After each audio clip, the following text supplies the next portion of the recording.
Hola. Wait a minute. Can you not hear no audio? Nope. Oh, good Lord, does help. This is me messing with the. This is me messing with the. Yeah, I can hear us. I don't know what you listening to. The intro. Oh yeah, we haven't been able to hear the intro for 2 months. How's everybody doing? How y'all doing? Tomorrow, thank you. 5 by 5. Hello, happy Wednesday to everyone. We're here. Pixels would be so proud of me. I've been trying to mess around with the stream deck in the background. And I am not an IT computer person, but I have got on here and played around with it, and I just launched the show from it. So I'm not a total F up. So that works. So how you doing? Breaking, how you doing today? It's definitely Wednesday. And we're buffering already. Fantastic. Really? Everybody's been having streaming issues. I paid attention to that earlier. Methods was having them earlier. I think the the Soapbox pays for they have a server. They've had one over, I think it's in Finland for like 2 years. So they set that all up whenever, not long after we went to Zoom. So I would assume uh, the reason why PSB doesn't really have any is because of that reason. Yeah, Which I don't I'm know. not buffering. It's just cycling on D Live at the moment. Mine isn't. Mine is fine. Try refreshing. Mine is fine. Right now, y'all are 5 by 5C, and I just turned it up, and I heard my southern ass speaking. So I don't know if it's you, but my D live is working fine. Fine wine. Turpentine. I cracked myself up. Now look, you jinxed us. Now we're buffering. Now I'm buffering into love. I have to refresh it a lot of the times, guys, whenever I'm watching anybody the last couple of weeks. Like I will think they're having issues, and then I'll see everybody else in chat talking about the conversation, and I'll refresh it. It'll be fine. See, I just turned this on. Foxhole's fine. Pinata. Pinata says, well, okay, I'll shut up. I'll stop singing. My beautiful cat thrown in a wash tub kind of sound I got going on. Yeah. All good. So how's it going with you? Oh, just another day in the shit show we call paradise. All the crap being spewed out by the media with all the narratives, et cetera, et cetera. Just yet another day. Mm-hmm. Hello, Ass. Good to see you. He says he never has a problem with D Live. I have only been seeing it last couple of weeks. Several streamers have been talking about it. Like I've been trying to start this. Like I've been talking about it a few times. I've mentioned it here. It's like Illuminati, like secret society, and going back into the history. I mean, I have been researching my butt off until the wee hours of the morning, and my stuff problems start at night, usually around sometimes 5:30, 6, 7 o'clock, around those times. My modem just starts tanking out, and it will completely drop off and then reset itself, come right back on. Now, for people that just want to watch YouTube channels or Foxhole or Trovo, whatever, if you're just wanting to stream, it's annoying, but like it's not, smack your head against the wall. If you're trying to stream a channel like this and your modem is just knocked offline like that, you have to literally restart your stream. You've seen it happen to us several times where it knocks us off and then we pop back on. That's a pain in the ass. And with this information, I don't want to have to do all that stuff. It gets annoying for you guys as much as it does for me. The second is I'm going to have it checked out.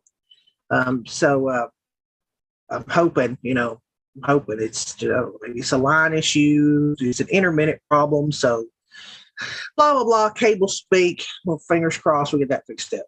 So everybody's doing. How's everybody doing? How's everybody quiet and D Live? We're kicking up. Got 52 in there so far. And the last comment I see is ass. That's hilarious. Ass listener. Hello from England. Hello, Shawnee. By the way, I know Daddy's taking a vacation for a week. He messaged me yesterday. So well-deserved vacation for DD.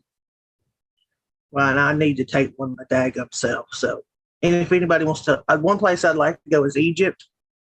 It ties back to all that symbology stuff that I research. And to me, I've told y'all guys many a times, the only definite thing I will say is I think it all comes from Egypt. So all that stuff does. The symbolism they use, all that. And and another bit of nice news. This is what it looks like when YouTube is trying to take your channel down. Just thought I'd share this with you guys today. Here, this is what that looks like. There's my email account for 5x5. If you'll notice, is there, something kind of looks familiar with these. Anybody can tell me what that is? I want you all to notice. Look, this one's all the way back from 2019. These are 2020 and 2020, some of them 2021. But yeah, this is what happens. They just give you a copyright claim for your content all the way, freaking 2 years ago, almost 3 years ago. So, I guess that would be 2 years. So yeah, that's happening. So please highly encourage all you that are on YouTube, please, if you like us at all, please consider at least like making an account at one of these other places so you have us there. I'm telling you, I'm not long for YouTube anymore. Look, if you just notice what I just shared with you guys, I mean, they don't do that because they like you, So, yeah. Anyway, so how you doing, Breaking? Talk. Yeah, I mean, at the end of the day, we're few and far between on platforms you can really go to. Some that have spun up are a little stretched, and some are still a little questionable. Rumble, obviously, yeah, it has its perks, obviously, but at the same time, we know that they've censored Foxhole, as great as it is. Personally, I think they're stretched a bit, but nonetheless, we need more. And there are a number of you folks now who, again, I'll go through my shtick one more time. If you're on the sidelines, you've been put out of work or about to be put out of work and have the capabilities, these skill sets and whatnot, and perhaps resources or know how to find resources to put something like this together, get it done. Now is that time. There is no reason to wait at this point. The storm is upon us. And as we go through some of the stuff here today, I do have some positive signs of progress in that regard, because we know exactly what's going to happen here with all this COVIDiousness. The corporations are going to do the bidding of the state. We live in corporate fascism now, socialism, if you will. The government's not going to put out the decrees. It's going to be carried out through the corporations.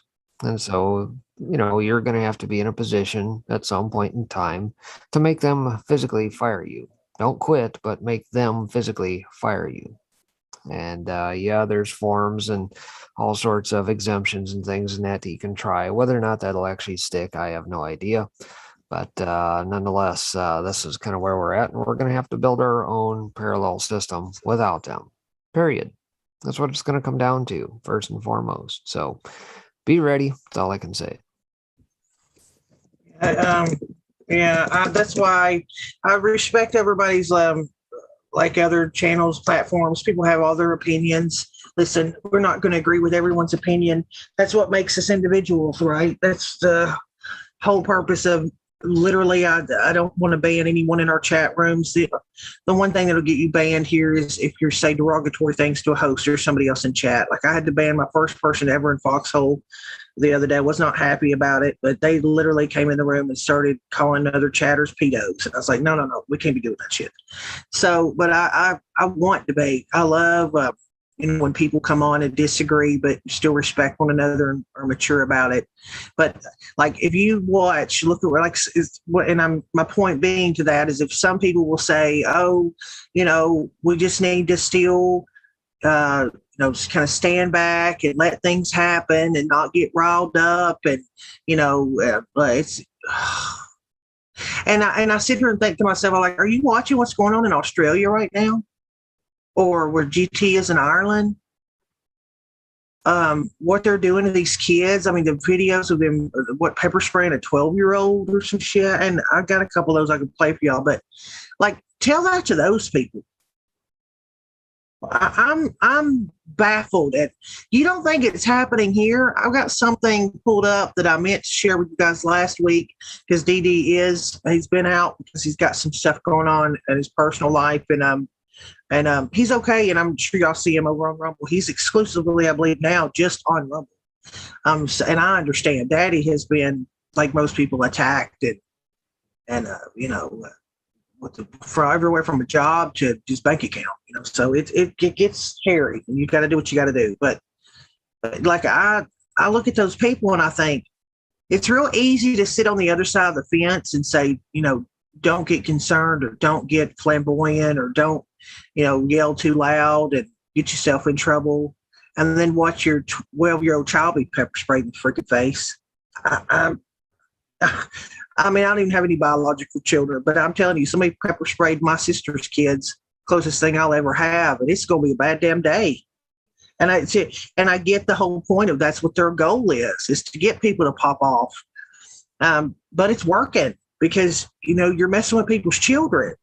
I've watched a video of a woman with her cell phone, and I'm like, I think in Australia, where these two Australian police officers came up to their house and choked the damn man out. Literally choked him out. Where's it? Because he's white guy, Black Lives Matter don't care about you if you're choking somebody out anymore. Shit like that. It's frustrating. But yeah. Help me. Can you hear me? Yeah. I mean, OBS never dropped out. That's what's the weird thing is that my internet will completely tank out, pop back up, but it says my OBS is still running. Oh, good Lord. I just came in like a robot. Coming like a robot. Okay, anyway, very gently down the stream. Oh, shit. Row, row, row your boat. Right over the deep state's head. Please stop screwing with my modem because it makes me want to make you a word I can't say on YouTube. Mm-hmm. All right. Well, try and spit out some news before we get taken out again. All right. Before I was rudely interrupted, maybe I'll try this one more time. Let's see here. This was on AJ the other day. I'll play a minute of this. What we know is that we will end up with many more unemployed and particularly also people in the gray economy, which are not counted for, who lose their jobs. So we will see definitively a lot of anger already now, but probably increased by the end of the year because this crisis will be with us until we really have found a remedy. So we have to prepare for a more angry world. And how to prepare? It means to take the necessary action to create a fairer world. Okay, so let's stop right there. The mega banks that don't pay taxes, that are screwing everybody over, big tech that's doubled and tripled its profits under what he's done the last 2 years. We have to prepare for a more angry world. And he goes on in his writings to explain, we're going to blame the nation states. We own these presidents. We own these prime ministers. We're going to have them do all these horrible things and lock people down. And then the society will collapse because there's no food and water. We'll organize the third world to invade the first world, the UN will, and then we'll organize the public for a new communist system and a universal income because there's no jobs and no food when it's their order to lock down and the virus they released that was the pretext of the whole thing. You're being stalled out till there's a total collapse. That's ultimately what it boils down to right there. They are going to try and go for the gold. Many of us know this that have talked about Klaus Schwab, the Davos World Economic Forum types. They have created this mess. They think that we're going to abide by this. We're watching the crap play out in Australia real time. This is exactly what they want to try and do for every country. And don't think for 1 second that all this business going on in Afghanistan doesn't have a place in this as well. This is by design. as troubling as it is to watch, all the equipment left behind, all the bodies now that will likely get left behind. It's a bow of the knee, just like 44 did when he bowed as he took his Middle East trip back in his tenure. It's all by design, and now we get figures of somewhere north of 30 to 50,000 Afghanis are going to be brought over as quote-unquote refugees here into the United States. But yet Qatar and many of these Middle Eastern countries, Ned, are quickly building walls like Turkey, like Greece, because they know exactly what's coming.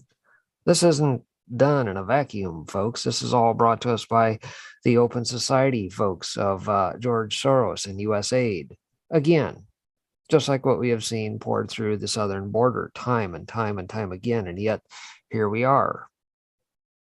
When are you going to wake up and realize this is their end game? This is their final push, and why it's going to be necessary to combat this armed, both with weaponry and obviously spiritually. But at the end of the day, it's going to come down to us taking things into our own hands and quit asking for fucking permission from the government, period. Quit asking for permission. Quit being a slave to their system. Come out of it. That's ultimately what it's going to come down to. So, yes, as bad as it looks, it's going to get worse. It's going to get much worse. You're going to be put in a position where you're going to have to decide whether you choose God or man. And quite frankly, I've made my decision. I know where I stand. I don't think for 1 second God made a mistake when he created us. And yet, here we are thinking that, go get the jab, the peer pressure, your job. What do I do about all my things? I'm not worried about things here on this earth. Store up treasure in heaven. That's where it's at. They want you to believe that they have control? No, not so much. These people are fools or buffoons. Read the book of Proverbs and understand the folly of these idiots. That's all I got to say about that for the moment. Well, I mean, hold on to your butt cheeks, and we're probably going to get kicked off whenever I start sharing this, but it is what it is. This is, if you don't think this is happening in America right now, I have a sad piece of wake up news for you. So, in a town in Florida, am I going to say this right? Pasco County. I stumbled on this because, again, most of you, I told you, I watch everything. So try to watch a little bit of most things. I'll say that on YouTube. And so I stumbled across this one YouTube video, which led me to this article, which the Tampa Bay Times produced called Targeted. Any of you guys seen this, the Targeted thing? Pasco Sheriff Chris Noco took over in 2011, set out to transform the sheriff's office into a cutting-edge, data-driven machine. The result is an intelligence operation that monitors, intimidates, and harasses families across the county.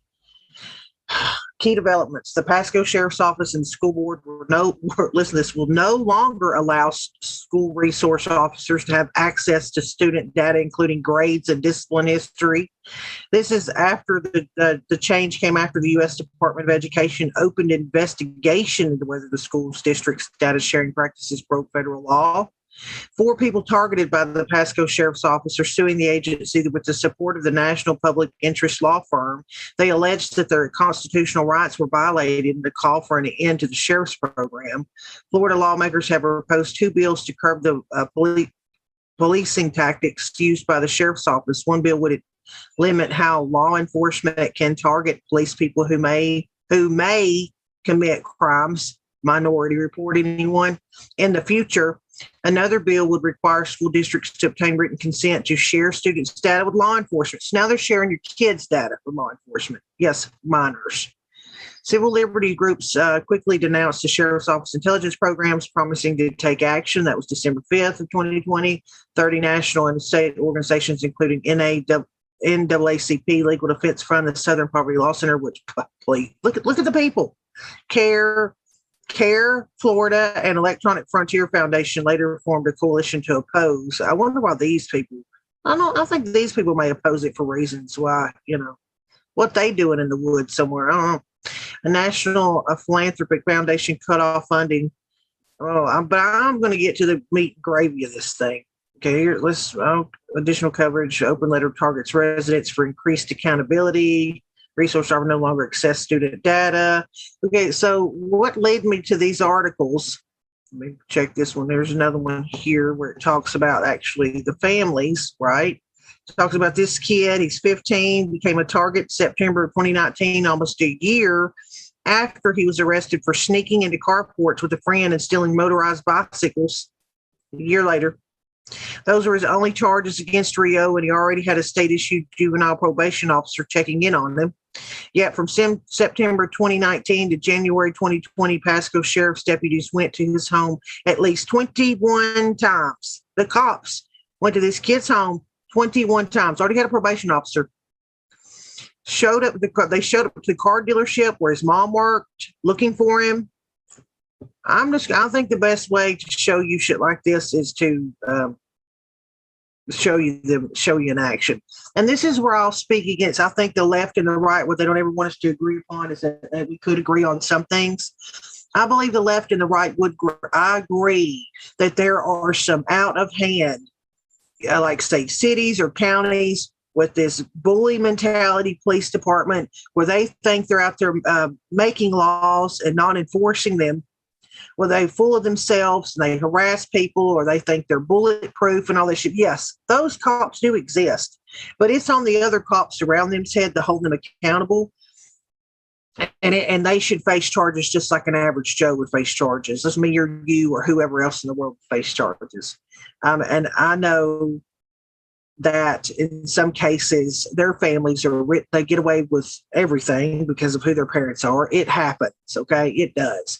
Does that mean I think police should be defunded? Hell to the no. I think they need more training, and I think they need to offer them more incentives to get more qualified personnel on board than hiring someone because they need to fill a position. But anyway, I'm going to show you some of this. I'll give a shot this chick. She's an attorney.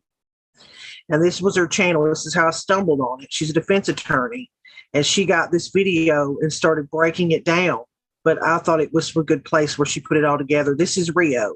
This is what the cops in this Florida county do when they target your family. And remember, this is a kid. Got one charge. A year later, this is what the cops think is policing. This is the Florida's taxpayer money hard at work. I'm going to show this with you. I'm going to skip it a little bit. I'm going to get to the important parts. So, about a Pasco Police Department who is basically, pre-criming people, like people that are on probation or have previously committed crimes. They stop them, check on them, search their houses, just make multiple contacts with them to try and force them out of the town, I guess. I don't know if this video times. Okay, here we go. I want y'all to read. It's put some text on the screen. I know that can be annoying, but I think it's important. It's really important some of you read that if you can. And it tries to go by fast, but I don't want to pause this too much.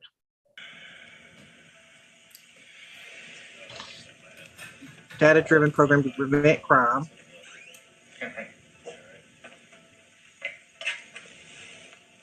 The goal is to reduce crime by bothering people.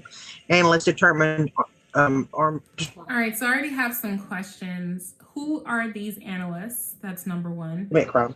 Is it a private company? Is it a government entity? And number two, how does that square with the Constitution? There is literally a Supreme Court mandate that people not be charged as status crimes. So the status of having previously been convicted of a crime does not make you walk around with probable cause at all times. Just because you've committed a crime in the past doesn't mean that you will commit a crime in the future. Or say the status of having a substance abuse issue, that does not mean that you are always going to have drugs on you. So just because the police might know that you have a substance abuse issue doesn't give them probable cause. their constitution. Okay, so she's gone. I like it. She does break down the law, but she said enough right there. Questions I have just off these first few seconds. You don't have to be convicted of a crime, arrested more than once to be targeted. Nearly 1,000 residents have been swept up in the program. At least 1 in 10 were teenagers. It's happening in Florida.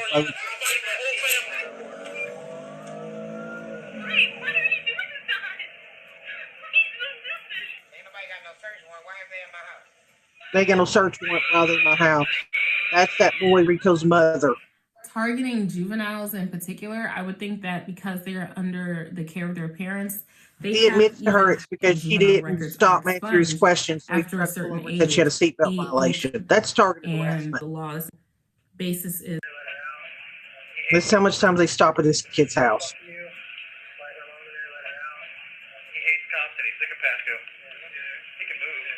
I'm sick of Pasco. This is bad. Oh, okay. No, we were just going to go check on him. He was 15-year-old Rio. He was labeled a top 5 criminal, a category intended for key players in criminal networks. A 15-year-old. The boss drops him off from work. Who's there to greet him? 2 damn police officers. Techie was labeled a top 5 criminal. A 15-year-old is a top 5 criminal? Does Pasco, okay, a category intended a to the members. I don't need to hear that. In order to just basically end that they would. I mean, they harassed his family relentlessly. It's not about your charge. It's about your. It goes deeper than that. It's about your network, who you're associated with. Freedom of association on probation. In the Constitution, like isn't that the First Amendment? Freedom of. This is then basically Facebook, Instagram, Twitter stuff. Who he associates with, he has the right to have probation. As you said, the normal police officers available to have multiple police officers. Talks. You've got a lot of. What do you say there? You've got a lot of involvements and history with people that commit crime. Again, Minority Report. The center is like a mini PO, probation officer. You know what I'm saying? Deputies started checking on him around the clock. This is them going to their house. Cops there. Sleeping or some shit. Look at them. How many times they go to this kid's house? Looking in the damn windows. Looking in his windows. You know, this right here, looking into someone's windows, constitutes a search. That's a search because you can't obviously see what's inside the house without going up to the window. Oh, they get it. Go up to his little sister too. Yep. She's nice, I promise. Hey, bro. Just come and say hi to Rio. Is he home? No, he's with his mom. Yeah. Officer want to talk to you, Rio. Golly, how many times do they need Rio? We're just here to say hi to Rio. Hey, Rio, what's going on, buddy? Look at this. Over and over and over and over again. One night in September when Rio was doing homework with his mother's office deputies, hassled 2 of his sisters.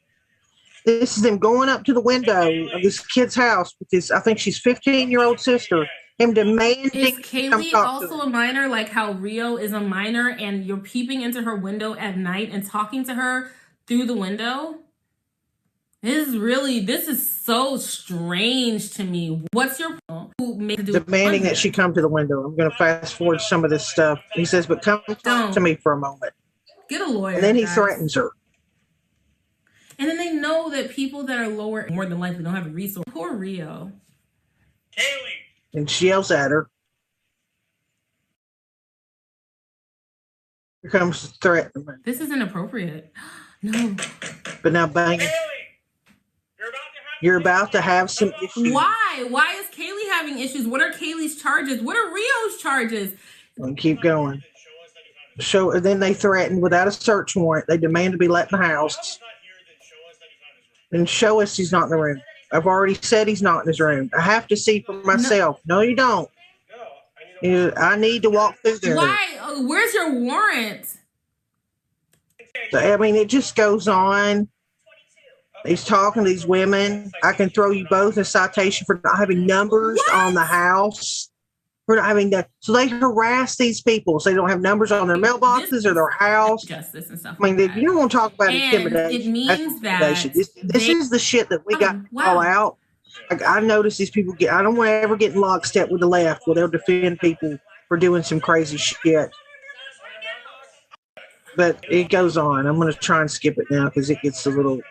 And then arrest him, right? See right there. That's his job. In the back, I need to play this. This is her in the back of the cop car. The family talk. And it says deputies were directed to arrest targets and their friends and family. At arrest targets.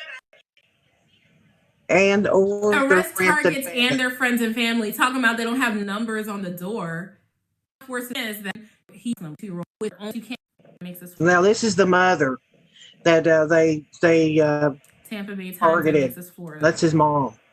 After multiple visits and more than $2,500 in code enforcement citations, Tammy told a deputy asking about her son to call her attorney. She drove away. The deputy yelled they weren't wearing seatbelts. He followed her down the block, pulled her over, and arrested her. So you are directed to harass a 15-year-old. So you can give someone a seatbelt violation. Arrest doesn't mean that she told him to, because she told the officer she'd had enough, told him to call her attorney. He pulls her over and drags her out of the damn car and puts her in cuffs and arrests her. I have to listen to this. Gets her in the cop car, drags her out. Yeah, that happens. Oh yeah, you really needed that resisting arrest, battery on an officer on the ride to jail. The deputy said she was arrested because she on the ride to jail. The deputy said she was arrested because she didn't stop to speak with him. She doesn't have to. Now this is happening in America, folks, but here's the policy of the agency, and I'll explain it to you. If people themselves or people that live at a house are committing crimes and victimizing the community, then the direction we receive from our sheriff's office from the top down is to go out there and for every single violation, what did he say there? For violation the person commits, to enforce it upon them. So we have people like this code enforcement specialist, traffic enforcement. But you're making up. So again, this is happening in America. You're talking about, we'll just give you a citation. Quickly. Now this is deputies asking to speak to a Michael Dotson grandson, D. Marino, 15, about a car theft. She asked them to contact their attorney. Deputies waited outside until he tried to leave for school. With Michelle Dotson's grandson, deputies waited. That. They run up to the house when he tries to leave for school. You can see what happens. That's him at the door, putting somebody in handcuffs. Why are they doing this? Look how many cops are there to talk to a 15-year-old kid. Oh, not the grandma. What was there, 6 cops there to talk to a 15-year-old kid? Then they charged the door like this. She said her niece tried to grab her vase to keep him from breaking it. The officer tried to say she was picking up the vase to hit him with it. Now this boy has mental disabilities. Before they said hatred. You're creating hatred. They arrest 2 other family members. None of them had ever been arrested before. What's going on, guys? And then again, here, this is them pinning the kid to the ground, passing out. And I think that gets you the gist of what's happening. But yeah, even if he did participate in. Yeah. So again, I just thought that was worth sharing. Sorry, it was a little long, but with so much stuff going on in the news, I didn't know if everybody was aware that was one of the things happening on American soil in Florida. And I will, yeah, no shit. I will send y'all that article out there if y'all want to look at it. It's pretty freaking disgusting, honestly. Breaking. Okay, I didn't know if you were done.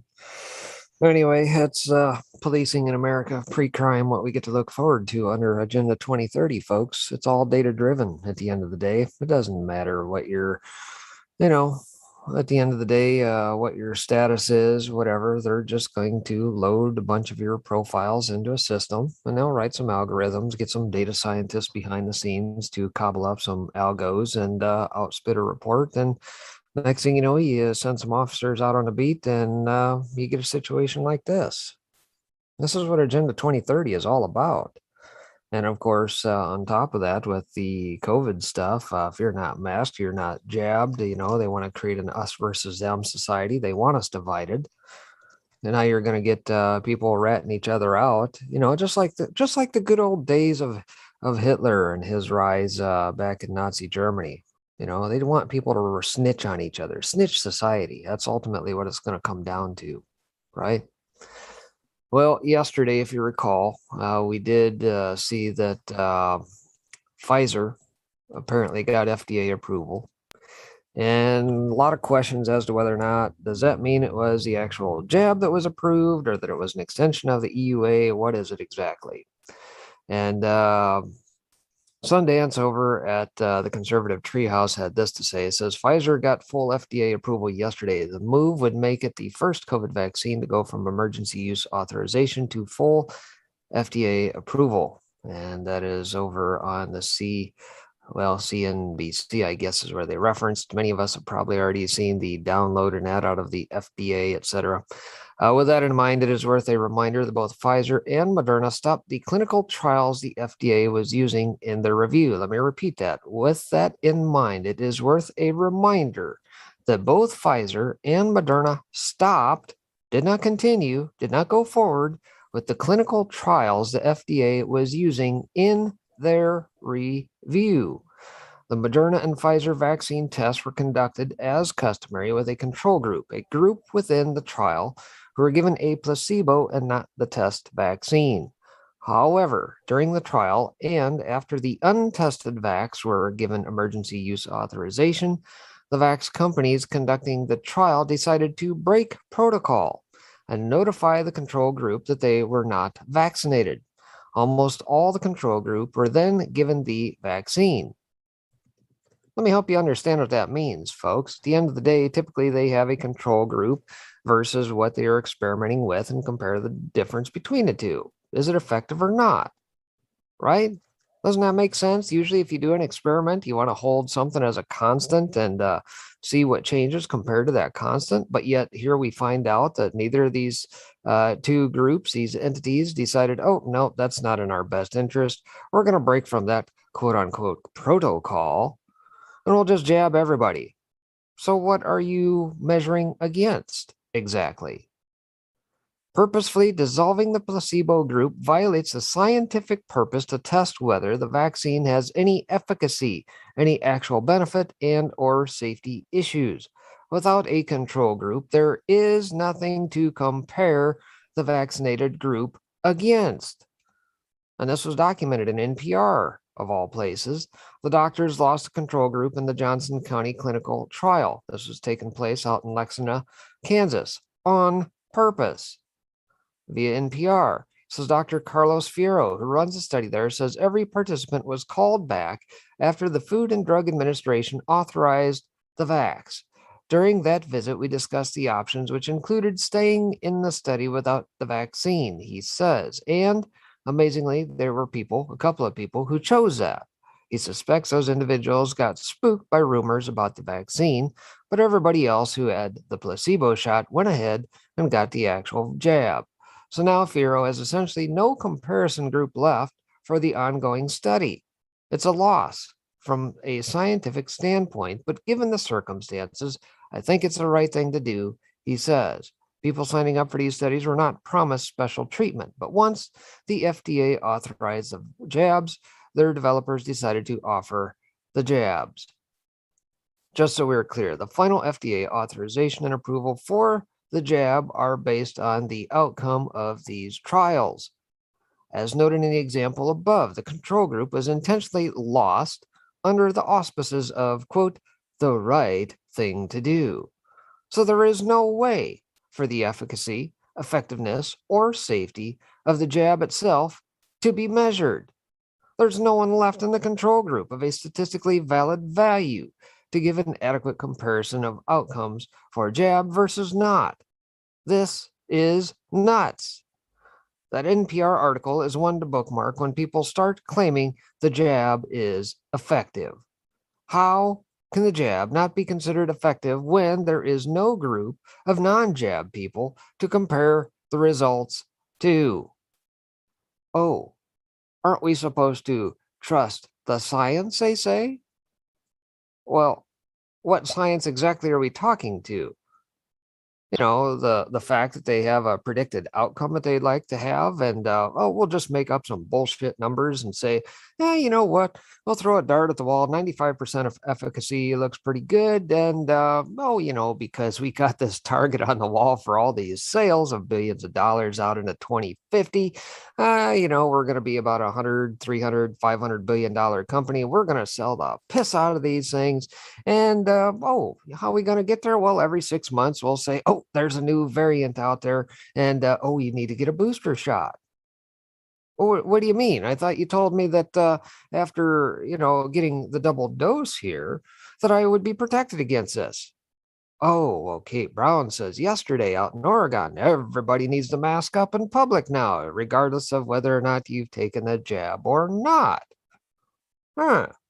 Remind me again of what the purpose is, and if by chance the efficacy is so great, why is Israel having so many problems that they need to now have a later booster shot? Exactly. Good grief, the entire healthcare system is operating on a massive hive mindset where science and the scientific method is thrown out the window in favor of ideological outcomes and self-fulfilling prophecies. The fact that researchers and doctors apparently under the payroll of the pharmaceutical companies that have a vested financial interest in the vaccine outcome lost the control group on purpose is alarming. Of course, Big Pharma will promote the vax as beneficial, and the controlled media will promote that message with a complete disconnect from the clinical trial details. And the FDA will grant approval on results that were intentionally constructed to produce only one outcome. FDA is nothing more than an extension of Big Pharma. It's a big freaking revolving door, folks.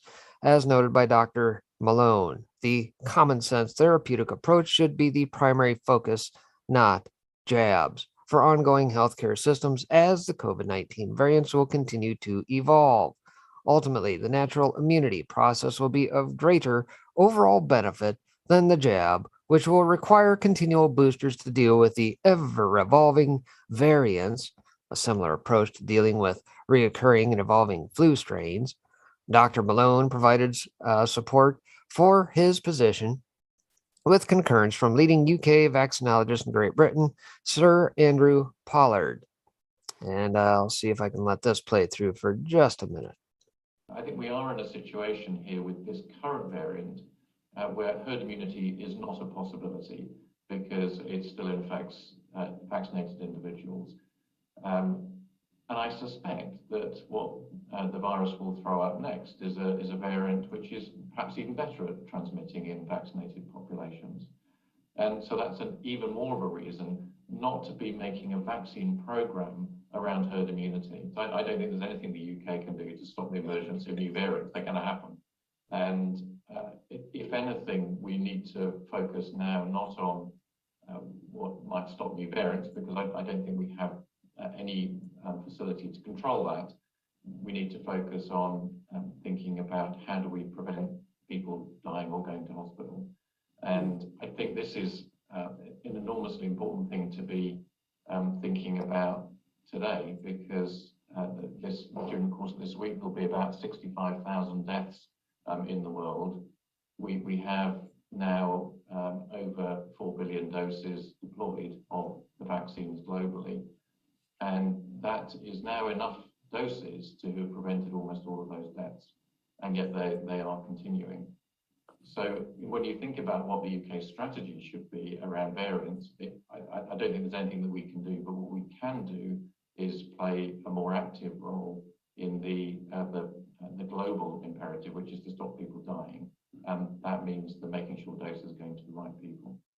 So there you have it. It says, in essence, both Dr. Andrew Pollard, director of the UK Oxford Vaccine Group, and Dr. Malone state that variants of the COVID-19 virus will continue to spread throughout the population regardless of vaccine status, and the virus will continue to evolve into more infectious but less deadly or pathogenic strains. There simply is no way to vaccinate the population and stop the spread of COVID variants because the vaccinated will contract and spread the virus just like the non-vaccinated. The vaccine approach should be targeted to the elderly and those most at risk. Specific to the position of Dr. Malone, given the untested nature of the jab itself, no one knows the long-term side effects. The benefit of the vaccine should be weighed against the individual's current health status. Elderly populations with lower immune responses should be the target for jabs. They are the most at risk. However, younger, less at risk individuals will likely benefit more from therapeutic treatment after exposure if they experience any symptoms at all. The problem is the common sense approach is thus favorable to the interest of the pharmaceutical industry. Operation Paperclip still working to this day, folks, and the healthcare systems that are controlled by the financial mechanisms inside the business of healthcare. And let's quit calling it healthcare, by the way. Let's call it for what it is: sick care, profit center sick care for big pharma. Big pharma would obviously make less money from a smaller target population for jabs. Ergo, the therapeutic approach is a threat to the preferred approach of those who operate the business model. This is the overarching political battle. The influence of the massive pharmaceutical corps inside the institutions of government-controlled healthcare on a global basis is massive. The outlook is the origin of the vaccinated push and vaccine narrative as the only and best solution. Anyone who raised any point in opposition to the mandated mass jab approach then becomes a target to be isolated, marginalized, ridiculed, and removed. Sounds very similar to a certain somebody's rules for radicals, does it not? Madness, all of it. Well, not to be outdone with that. And then we head over to even mainstream media is now asking big questions about the COVID jabs. Former Congressman Ron Paul has highlighted this week that a handful of mainstream media articles have actually begun to break ranks in terms of questioning key aspects of jab effectiveness and mandates, particularly when it comes to the controversial boosters now being widely proposed. Even mainstream media is now asking big questions about the jabs. Wednesday's Liberty report featured a couple of recent headlines in Bloomberg and BBC were unexpected in terms the criticism reflected and somewhat skeptical pushback against the consensus narrative. But you made a good point, which is about the FDA approval. And one of the doctors that I was looking at on Twitter said, this has got to be unprecedented that the FDA has approved a drug without giving a recommended dosage, because we don't know. Is it a 1 shot? Is it 2 shot? Now is it 3 shots? So nobody knows what the dosage is. Someone else can look that up. But Alex Berenson, we talk about a lot. He just tweeted out something interesting from Israel, which is a lot of people there are taking the 3rd dose, and I think 15 of them have died now after that. There are a lot of questions that remain. We do not have the answers. But these questions are no longer being asked by people who have been kicked off the social media. This is the mainstream media asking big questions about it. And here's Bloomberg over the weekend. There's growing concern that vaccinated people may be more vulnerable to serious illness from the COVID Delta variant than previously thought. Let's go to the next clip, because this is the first 2 paragraphs of that Bloomberg article, mainstream. Anecdotes tell us what the data can't. Vaccinated people appear to be getting the coronavirus at a surprisingly high rate, but exactly how often isn't clear, nor is it certain how likely they are to spread the virus to others. Okay, we don't know. Then they go on to say, though it's evident vaccination still provides powerful protection against the virus, that's their claim, there's growing concern that vaccinated people may be more vulnerable to serious illness than previously thought. And I think that's a really big question mark. And in fact, another mainstream, in fact, a government publication, let's look at the next one. The BBC put out this astonishing tweet over the weekend. If we could do that 3rd one, is catching COVID now better than the vaccine? Now we appear to have some protection. Do we need to keep boosting, or can nature take its course? BBC, Dr. Paul, writing about. So I'll break from that there. Bottom line, my question is, how long till BBC and Bloomberg get deplatformed off Facebook and YouTube and all the rest of the tech platforms? I mean, what's good for the goose has got to be good for the gander, right? I mean, how dare they break from the narrative? First news article that Congressman Paul and co-host Daniel McAdams highlighted is from Bloomberg. There's this one. So there's a growing concern that vaccinated people may be more vulnerable to serious illness from the COVID Delta variant than previously thought. That was out of Bloomberg. Is catching the COVID now better than more vaccine? The story began. That was the article out of the BBC. Surprising, right? Says a mere month or more ago, such statements found in these couple of mainstream media articles would get a person possibly suspended from Facebook or at Jack's platform.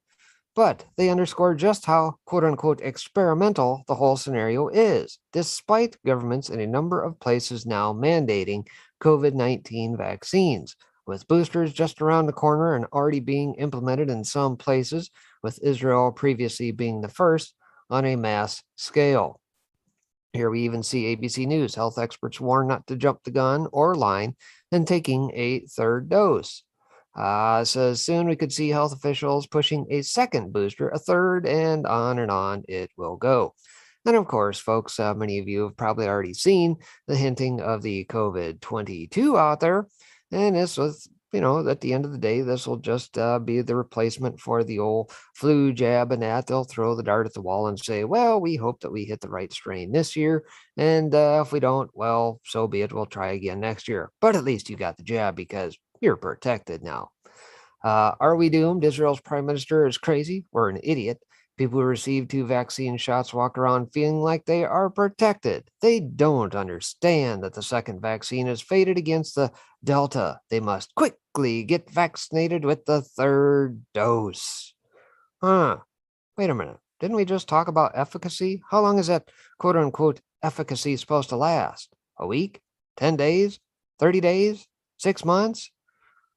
I mean, at the end of the day, are you just going to sit and, continue to be a freaking pincushion for them? I mean, that's what it sounds like to me. Even the Daily Beast has spent much of the pandemic shaming the vaccine hesitant, is now admitting that ultra-vaxxed Israel is now seeing numbers of infections skyrocket. Mind you, Daily Beast, folks, I don't want to frighten you, COVID-19 czar Dr. Salman Zarqa told the Israeli parliament, but this is the data. Unfortunately, the numbers don't lie. A massive surge of infections in ultra-vaxxed Israel is pointing to a complicated path ahead. Gee, you don't say, do you? Well, it appears that some in media are actually beginning to acknowledge the rush for boosters is far too premature and too little is yet known. Well, and not to be outdone, get a load of this. This is out of our illustrious health department here in the state of Illinois. Obviously, those who know JB Prickster and that know that he's right up there with them. He's got his self right in there with all the testing equipment and everything else, all his billions in that wrapped up. But take a listen to this.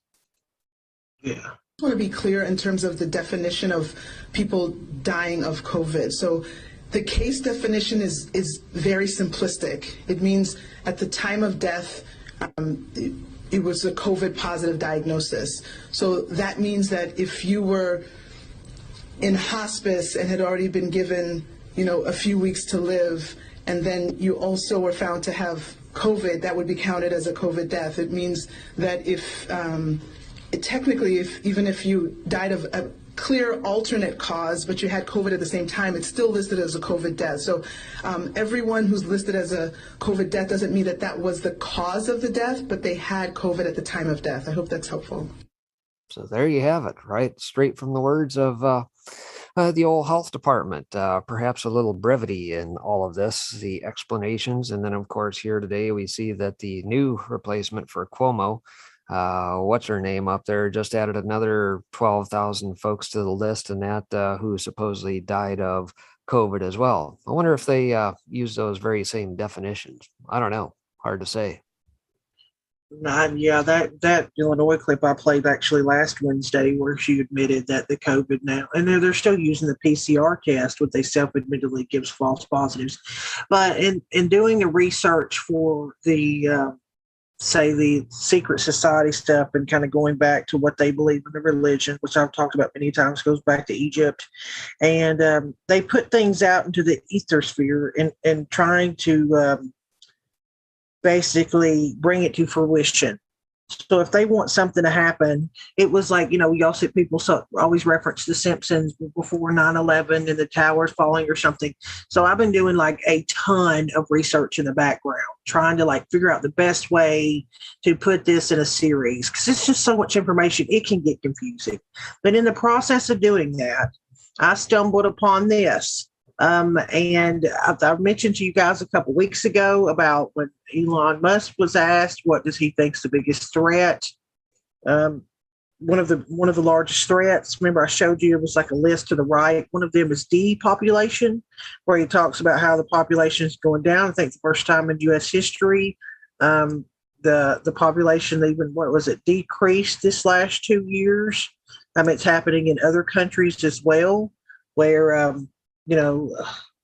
listen, I know the argument for like you don't want to grow a population to the point to where it just exacerbates all the resources, but we're far from it. Who's the one deciding who gets to live and who gets to bite the bullet, if you will. But anyway, so in the research that I'm doing, I found this clip very interesting after some of the people's concerns of depopulation. I've been researching that a little bit, and they will put things in movies. They will project things like I mentioned before, because their occult practices tell them that to put it out there to make it true. It is what it is. I'm going to let y'all listen to this clip, and I'll let you decide. I just find it interesting. I'm not trying to say anything. Just keep those things in mind while you listen to this, and y'all can let me know what you guys think. A little low. I might even cut on the. But all of my work, you disrespected science. What the hell did you put in that vaccine? And when this vaccine fails, I'll be the scapegoat. We created a flu that sparked the demand for a vaccine that doesn't work. After everyone in the country is vaccinated. And the world?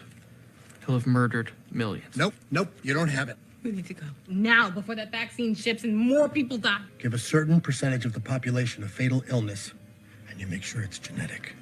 See, that was the exciting part. You pass it down. So if you have children before you die. Becky, do you have children?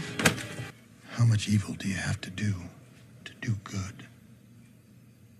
People are driven by the need to know what happens next. Do you want to know what happens next?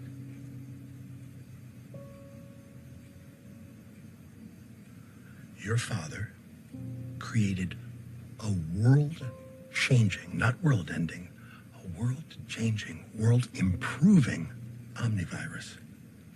And we have taken that virus and embedded it in the vaccine of this Stearns flu. I knew it. I knew it. He created a panic, and now everybody's begging for the vaccine. No. Demanding it with all the entitlement of a first world country. Yes. And now we have exactly what we want. Hundreds of millions of Americans lining up, offering us their arms, and letting us give them our creation. I'm pretty sure when every vaccinated person starts dying, they'll trace it back to undetectable virus or not. You've all been very busy. You're all very sharp. Are you sure none of you would like to come and work for me? No? Better than dying a terrible, violent death? Then understand this. What we are doing is far bigger than death. Wait, this virus is not deadly. It looks pretty damn deadly. Tell me this. What have you done today to earn your place in this crowded world? Exactly. Everything I do is a cure for our current situation. Wait, how's it a cure? You're killing people. I told you it does not kill. That was the amazing epiphany we had. We didn't have to kill to accomplish our goal. Which is what?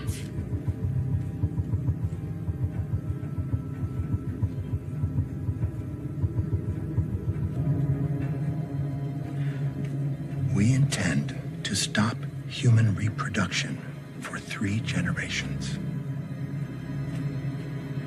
The busy, endless global assembly line of babies will grind to a halt. You're sterilizing people? Uh-huh. And the First 5 years, we'll start to see major birth rate declines as teenagers vaccinated today hit their childbearing years. You're controlling the future of human civilization. Is that what they're calling it? It's a very nice euphemism for a species that has replicated like a contagion across the planet, killing all other species in its wake, except things that are cute, like puppies or koalas. Pandas. Never in history has there been a creature begging for extinction more than the fucking panda. Of all animals to say right there, he said panda. Just saying. Except us. You hate people that much? On the contrary, I love people. Then how? Why would Doing what our government or citizenry is too spoiled or self-indulgent to do. We are saving ourselves from ourselves. halting overpopulation? 100 years ago, the global population was 1.7 billion. 2011, it reached 7 billion. People live too long, die less often, fuck too much, shit out babies like... In 2050, they say it's going to plateau. We'll blow past 11 billion and then slowly begin to decline. But by then, it'll be too late to save an Earth that bears any resemblance to a world we actually want to live in. This planet. I love this planet. So I decided to take care of the problem. By injecting your virus into the veins of every human on it? Global warming, mass extinctions, food, water shortages. All these problems can be boiled down to one thing. Overpopulation. It's not as simple as that. But it is. At 1.7 billion, we can be as decadent, self-indulgent, and shitty as we want. At 10 billion, we have to live strategically. We have to live modestly. We have to live selflessly. And as you know, we're not that good at it. And you're beta testing it on Americans since we're the worst. If we don't do something now, right now, in a decade, our world will experience extraordinary privations. A war of all against all. Water. We'll go to war over water, and the people who will die first are the ones without power and money. And by then, we'll be fighting over a world that really isn't worth fighting for. You can't just decide people won't have babies because... I can and I did. What about what this does to people, society? Salvation. We can form a new society. Home. Mm-hmm. The grand social experiment. Well, there you go. No, thought that was interesting. Thought I'd share it with you. I don't think I need to tell anyone in these rooms, in these different chat rooms, what Bill Gates and Fauci and all these people have talked about in their TED Talks. Their one concern, Fauci's slip up when he said, if we do really good with vaccines, then we can handle the overpopulation problem. So just a clip from one show that, there you go. Yep. And then I have that thing too pulled. It's from Utopia 2020, Pappy. It's a show. I've never watched the show. I actually found it in the research that I do in the background for like the symbology stuff, things like that. But I also had that clip pulled that, that they played on the soapbox, that lady with the blue shirt, the older woman with the short hair, but we don't have to play it. It's a little longer, but pretty interesting what she said. Yeah, exactly. F you, Tony. Exactly. But do you want me to share that, or you want to keep, because we got to cover for Daddy. I didn't know. It's up to you completely. I'll knock a few out here if you want. Yeah, go ahead. All right, so let's mix things up a little bit, talk a little bit about what's going on financially. Obviously, you've heard me talk a little bit about what is going on in the economy here as of late. If you've followed me either here or on my Thursday night show over on the Soapbox.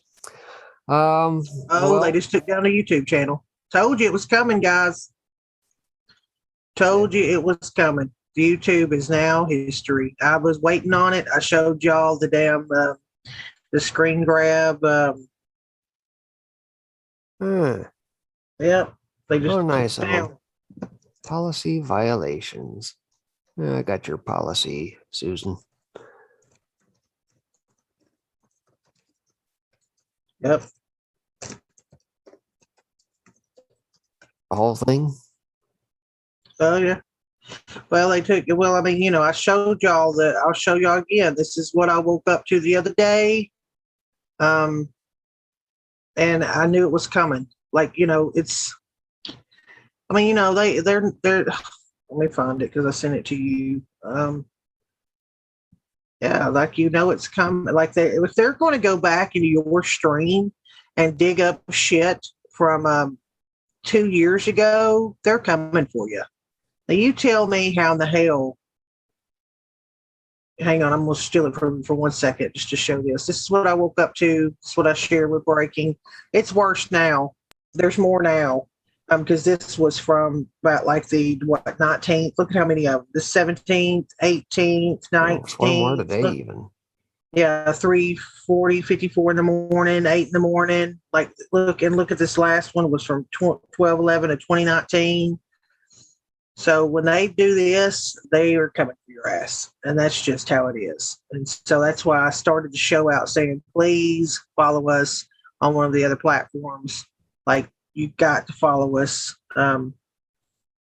Yeah. Playing that clip. Yeah. Be sure to jump over to other platforms. Yeah. Oh, yeah. Well, they can suck a nut. I mean, it was coming. Although it's showing that we're up and running at the moment. Is it? Well, it seems to be back. Well, maybe we have a guardian angel. I have no idea what's going on. We'll continue on anyway. As I started to say here before, all the typical shenanigans that we have to deal with here. Financially, what the heck? Let's knock that business off. Let's try that one more time. I'll talk about pet rocks. Maybe that's a little bit more safe and more respectable to YouTube's liking. Because in this crazy world, what else you got money to spend on when you've got so many dollars printed into creation? Well, you run out of assets to chase, and, well, pet rocks. Anyway, by Lance Roberts the other day, pet rocks first appeared in the mid-'70s as a novelty item. Just recently, digital NFTs, non-fungible tokens of pet rocks, sold for over $100,000. To wit, rarely do they create waves for investing in something as dead as a rock. Well, they do now. A digital painting of a gray-colored rock, part of a pet project from 2017, is sold for an outrageously high price. Its non-fungible token version was sold for 33 Ethereum, which in today's world is equivalent to about $100,000, or roughly Rs 75 lakhs. These rocks are one of the first ever NFT collectible projects on the Ethereum blockchain. Only 100 such pet rocks were created. Pet rocks, you say? As I noted on my Twitter feed, if you don't know what a pet rock is, you're probably too young to have experienced a real bear market.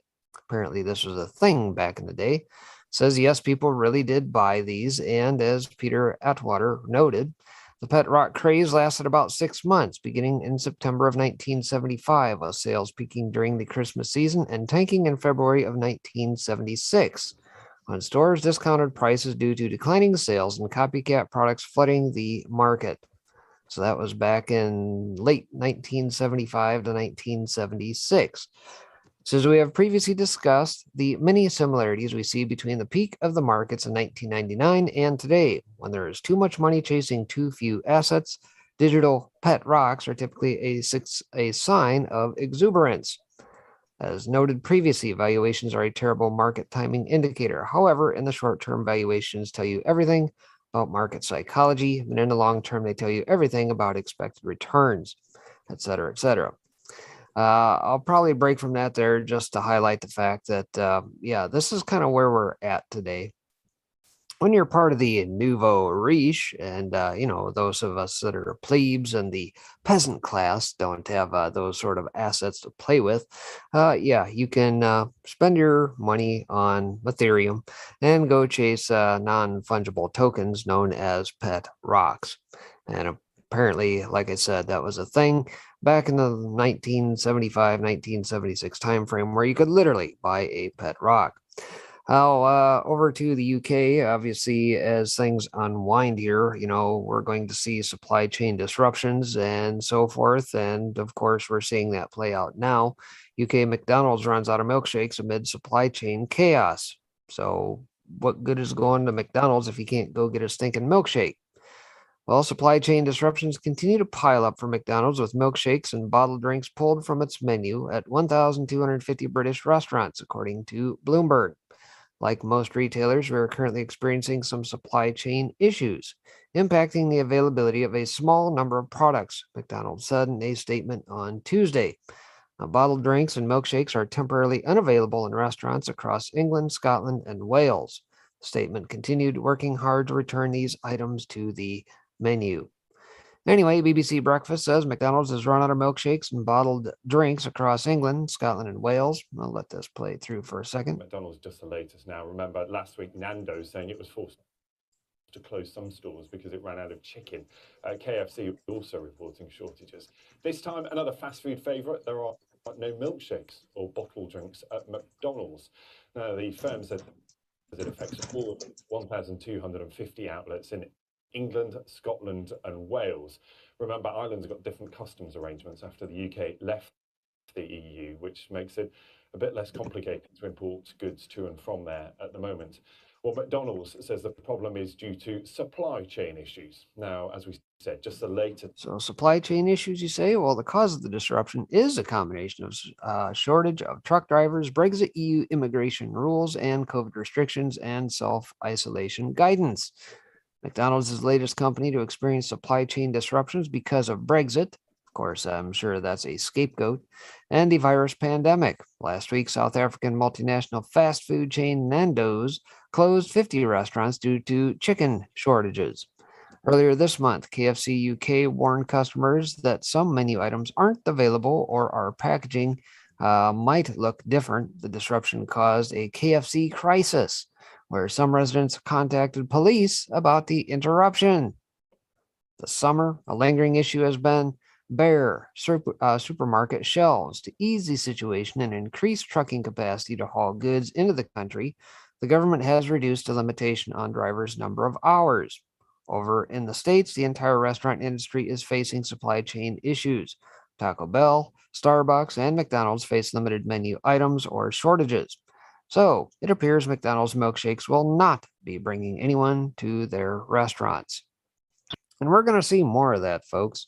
If you've been paying attention to what is going on in the ports net worldwide, you know that China apparently here within the last week or so had their dust up with the variant. They shut down one of their major ports over there, basically brought it to a screeching halt. So things have gotten stacked up over there, nothing in, nothing out. And of course, we deal with our own supply chain issues when we got ships, 125 ships sitting berthed out, ready to come in to port from Long Beach to LA to Oakland, I think, is the third one on the West Coast. And so nothing's really moving. You may notice some bare spots in your store shelves as well, and it's all likely due to that. Whether it be COVID restrictions, lockdown policies, what have you, lack of manpower, you name it. Frankly, it's going to get a lot worse, so be ready. And as I alluded to, as we need to create our own economy, let this play through a little bit. This is talking about what is going on in the job world and where this is headed.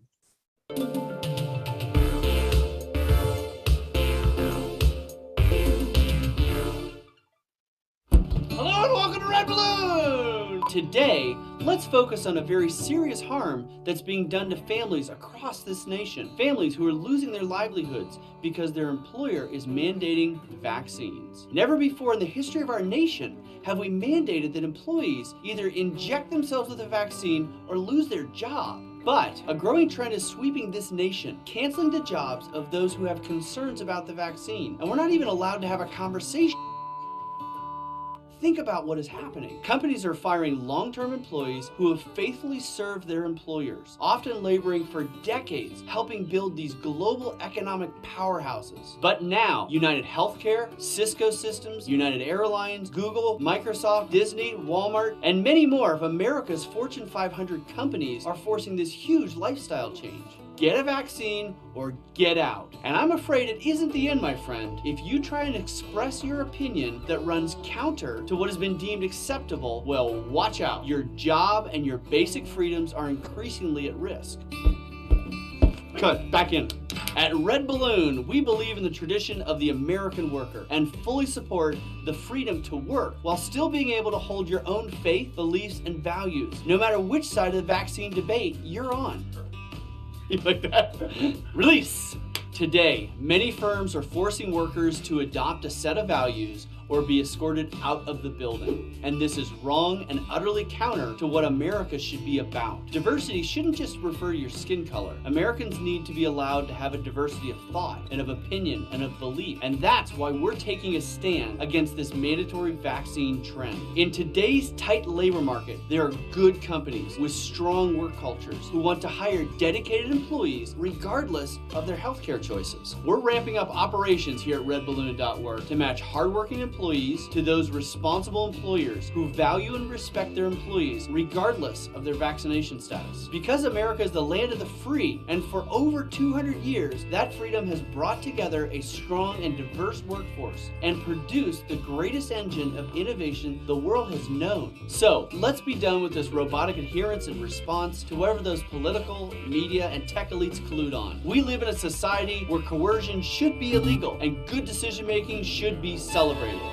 And that's made us far more productive than any society and economy in history. And it's time to reaffirm our commitment to the freedom to work, and the freedom to associate, and the freedom of speech, and the freedom to make our own lifestyle and healthcare choices. At Red Balloon, we're committed to this cause, and we hope you will join us. redballoon.org. Visit and make a change today.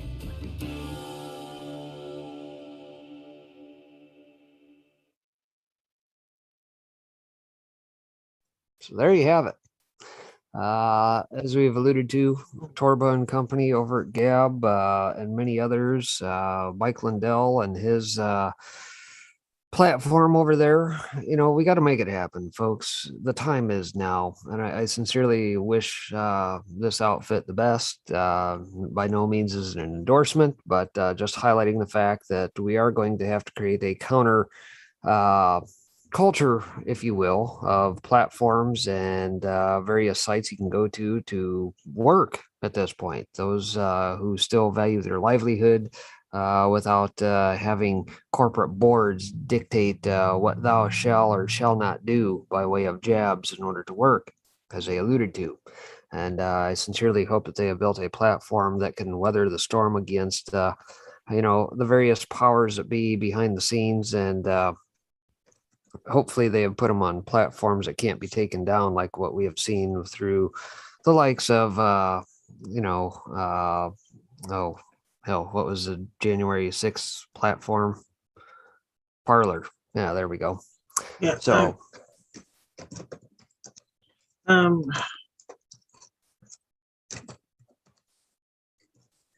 on. So I just have some. I'll just say it. D. Reitner, you're an OG out there. I will, as soon as maybe we get this support. I just have so much vested in this channel already, and when YouTube demonetized us, it took a lot of that support down. So I have a computer now trying to overheat, so that'll probably be the next thing I try to have to do is replace another daggum computer. But I'm going to where did it go? I just had the dang thing pulled up. Okay, here. John Jordan. That's right? John Jordan. He posted something out in chat, one of our mods, and I tried to quickly grab it and find it. But this is what he shared. The Pentagon orders all active military to get the vaccine as soon as possible. 800,000 service members still haven't gotten a shot and could face court-martial if they don't.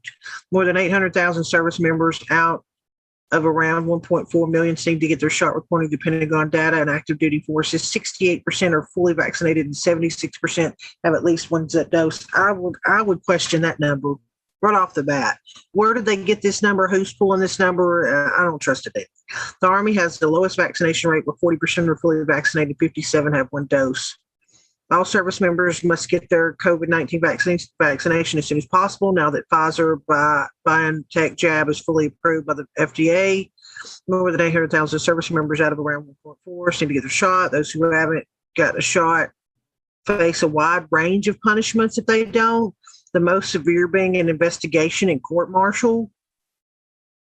Defense Secretary Lloyd Austin directed commanders to impose an ambitious timelines for implementation to provide regular updates on vaccination. Pappy, if you're out there in Foxhole, the Army has the lowest vaccination rate. Kirby said the goal was to get the force inoculated as soon as possible, but did not lay out a timeline. Asked what would happen to service members who refused a vaccination, Kirby noted that they could apply for religious or medical exemption, and if those were denied, would have a chance to sit down with the physician and sit down with the chain of command so they could communicate the risk service members incur. So there we go.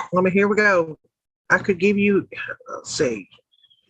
Kirby said the mandate is a lawful order and said that the commanders have a wide range of tools to encourage forces to get vaccinated, short of UCMJ insinuating the matter could be taken up in a military court. I can't give an exact answer on military. Do you hear my dog?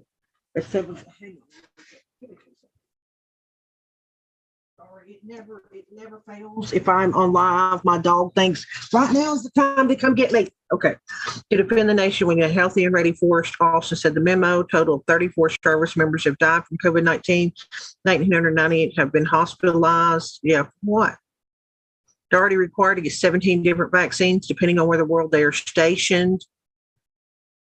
Let's not use that. Yeah, here's the scary numbers.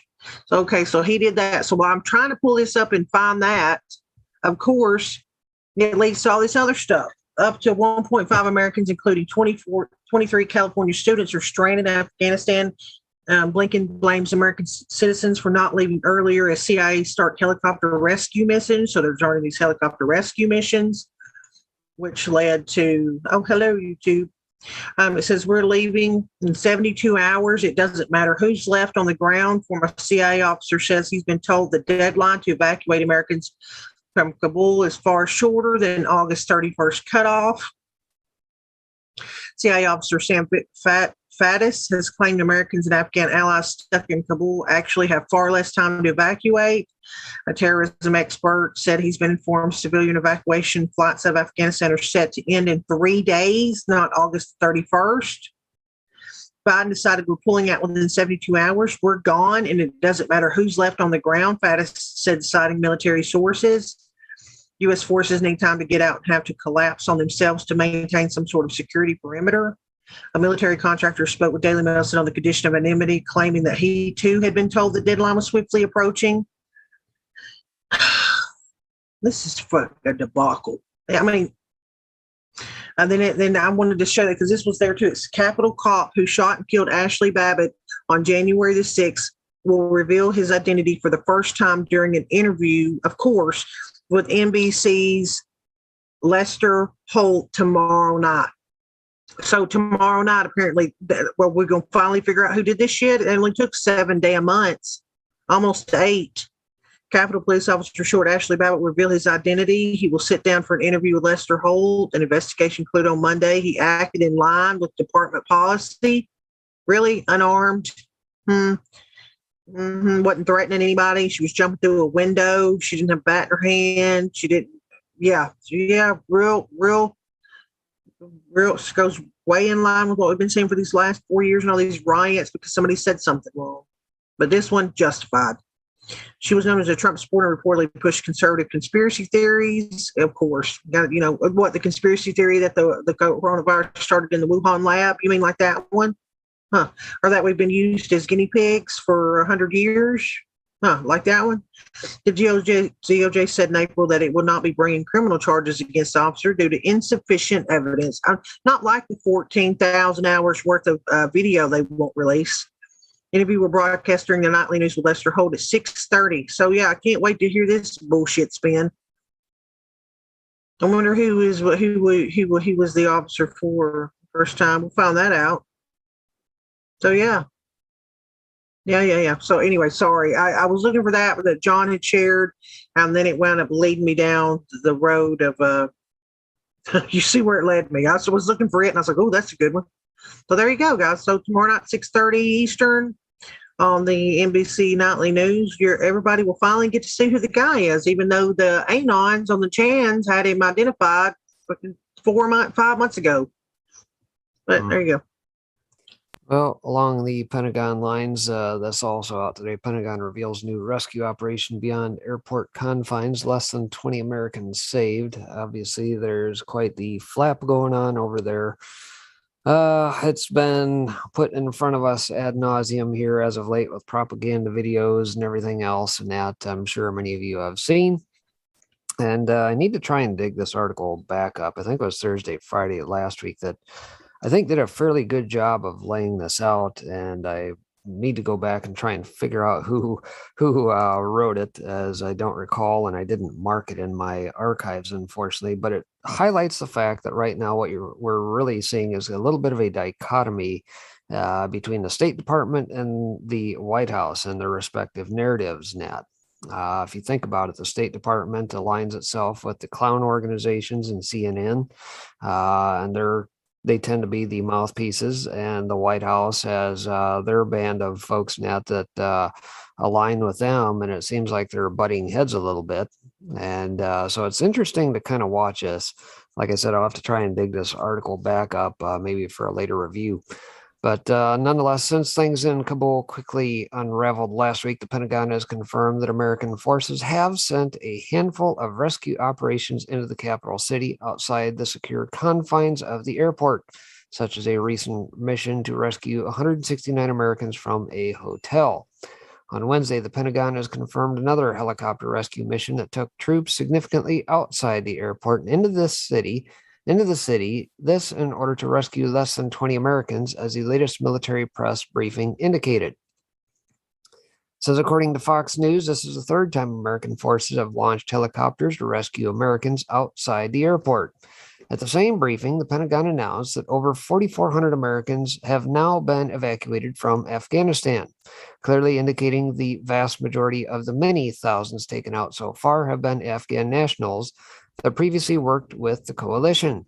Further, it appears there are a number of more unofficial rescue mission forays into Kabul, all of which are highly dangerous in terms of the prospect of an on-the-ground firefight between Western allied forces and the Taliban breaking out.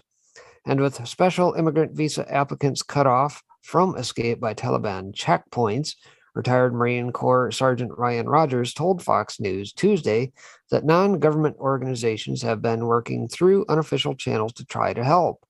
Oh, wait a minute. I thought old Psaki says we're in contact with these folks night and day through all means necessary. Something's wrong with the narrative here. Everyone is pissed about this even being necessary, he said, but if the president doesn't want to step up and lead, someone else will. Last week, Rogers helped raise the alarm that his former U.S. contracted Afghan interpreter was trapped in Kabul, hiding from Taliban and hoping to make it out of the country. But the more that American troops leave the airport, even in heavily armed helicopter gunships, the greater the likelihood of a potential disastrous Black Hawk Down scenario becomes, in reference to the events of 1993 Somalia during the Battle of Mogadishu, where 18 American soldiers were killed, including 2 Delta Force operatives. And here we see Biden told commanders he feared a Black Hawk Down moment, a little telegraphing, I'm sure. During that conflict under then newly elected Bill Clinton, in which precipitated the complete U.S. forces' hasty withdrawal from war-torn Somalia, a massive U.S. ground force had to go back into the city to rescue the initial trapped Americans. This led to days of firefights and growing casualties taken on by the Americans. Meanwhile, Terry Schultz says, Pentagon spokesman John Kirby says the U.S. will keep trying to evacuate people from Kabul airport until the last day, which Biden maintains is August 31st, but notes that at the very end, priority will have to be given to getting the military itself out. Kirby says he doesn't know what will happen to Kabul airport after the last U.S. service member leaves. Managing it will be up to the Taliban and perhaps, he says, with uncertainty, the international community. And on top of that, if you saw some of the news this morning, you see that the old State Department apparently tweeted out and basically says, yeah, if you don't get to the airport, you're pretty much on your own. And then about 30 minutes later, they rescinded the tweet. So which is it here? I want to ask you something really quick. What Go Dog Dope at Fox told. I think Go Dog goes up a woman.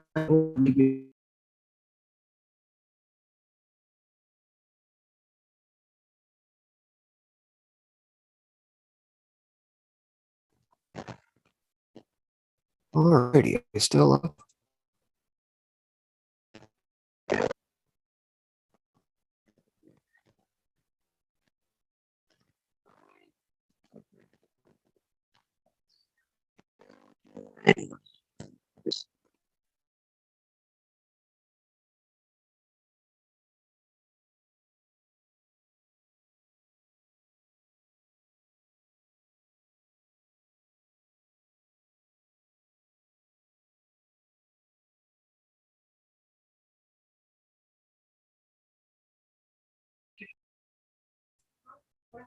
Are we back? Son of a bitch.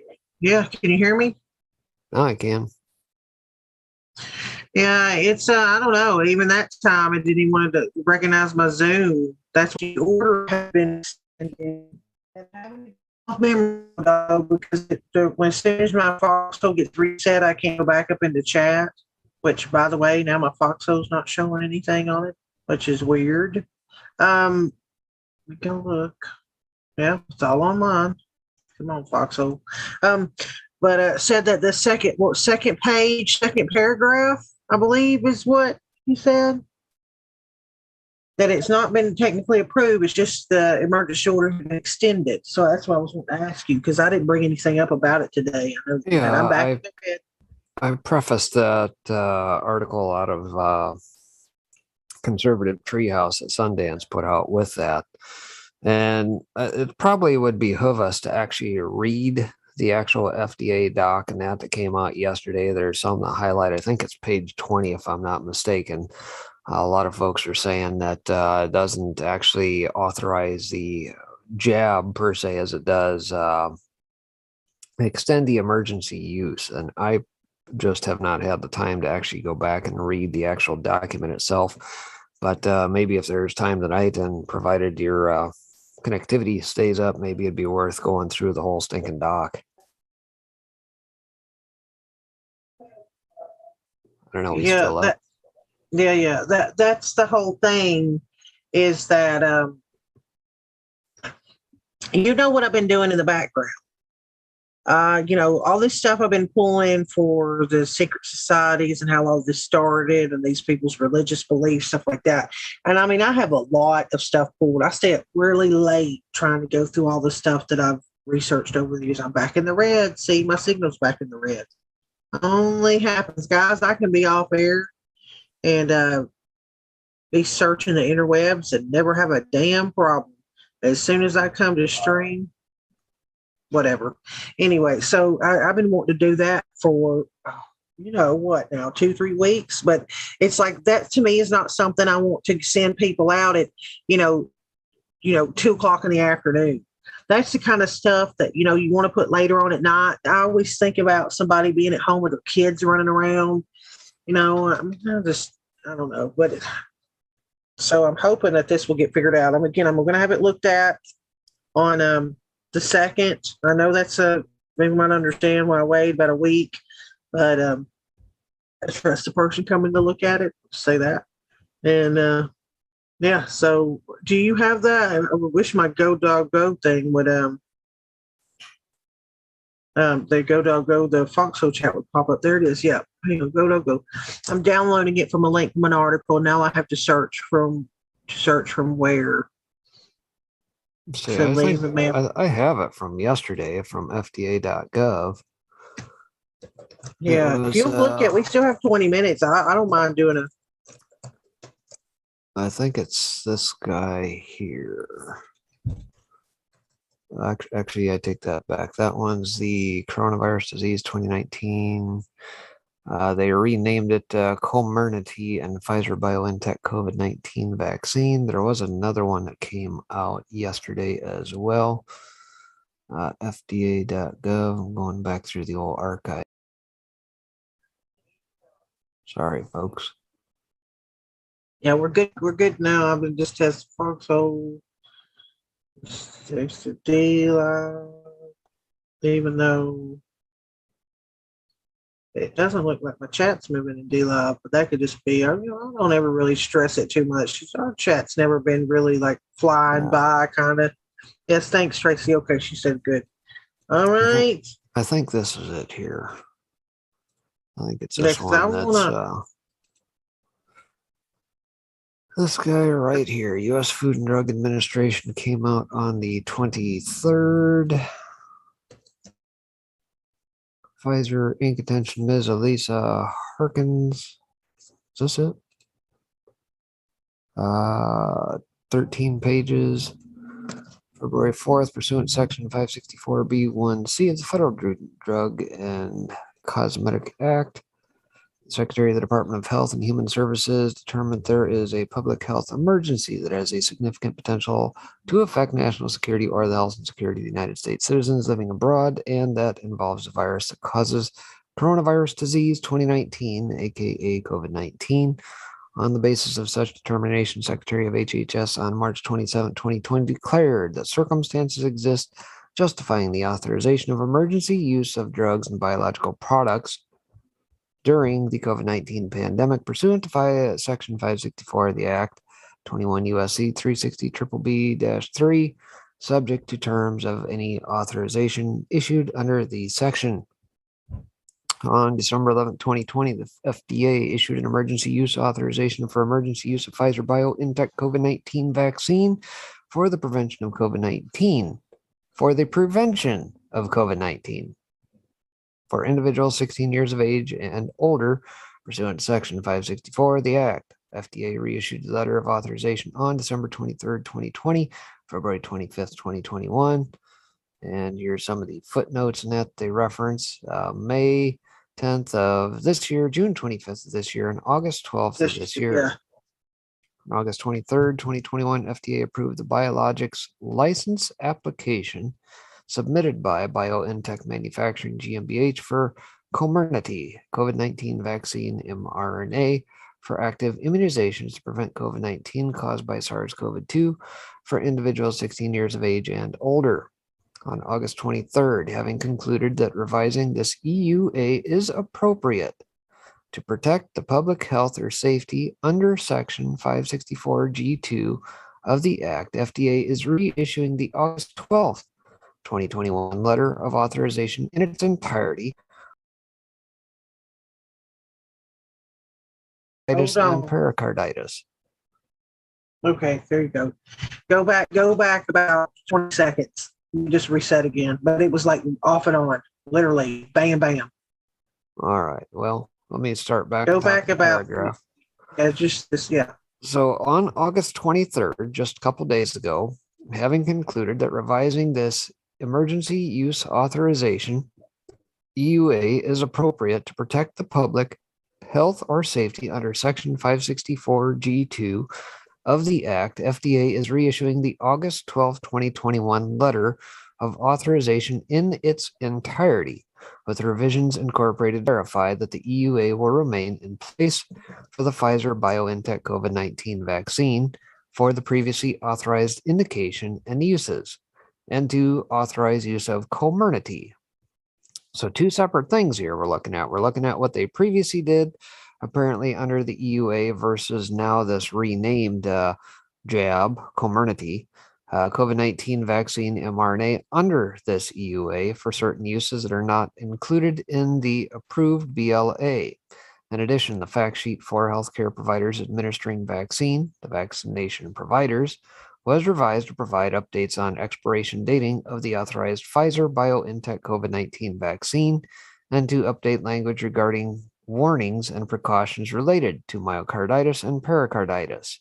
The fact sheet for recipients and caregivers was updated as a vaccine information fact sheet for recipients and caregivers, which comprises a fact sheet for the authorized Pfizer BioNTech COVID-19 vaccine and information about the FDA licensed vaccine, Comirnaty COVID-19 vaccine.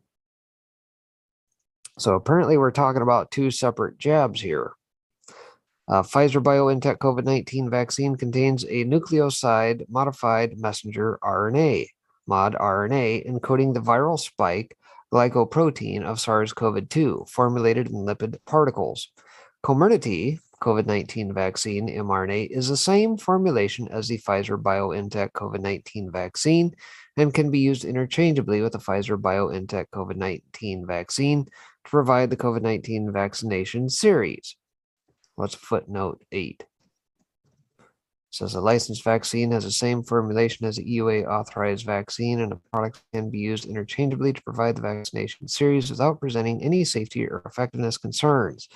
The products are legally distinct with certain differences that do not impact safety or effectiveness. Oh, I guess we're just supposed to take them at their word. I see. Without any proof whatsoever. Now, mind you, what I started off the show with here today is the fact that they botched the study and threw out the control group. So we have no idea what the hell the efficacy and safety of all this is. So this footnote 8 down here at the bottom, that's all BS and drivel. Absolute drivel. So what do you think it's saying? Do you think then that it's saying that they basically what she said was they've extended the emergency order? It says that they revised it. Yeah, what this says per this paragraph is they have extended it based on their latest extension from August 12th, so that's still in effect. In conjunction with that, they have the new rebranded Comirnaty and have lumped some that in underneath that for use and interchangeability. And as their footnote says, in number 8 here, that says that basically it's the same formulation, albeit it says at the very bottom here, the products are legally distinct with certain differences that do not impact safety or effectiveness. Well, what is that? We have no idea. I would imagine we could probably head over to Pfizer BioNTech's website in order to get more details if they've got the insert in that. Maybe they're going to upload that on FDA.gov like they did all the others, because obviously you're just going to get a blank sheet in the box. But again, I would throw this out with a grain of salt, because again, safety and effectiveness of what? Again, just as Sundance highlighted over at the Last Refuge, they threw out the freaking control group. So what the hell can you compare against? Yeah. You have nothing. It means nothing. It says nothing. It does nothing. Other than the fact that they've now got a branded version of this thing that may or may not be the same, supposedly interchangeable, and it's still under emergency use. That's the way I read this. Yeah, that's what she was. I think that's what Go Dog Go's point was, is that they're of course the media is hitting the ground running with this shit and saying, "Oh, look, the FDA's approved it. The FDA's approved it." And to their point, it's not been. It's it's just an extension of the and I'm going to tell you again, the reason why I think that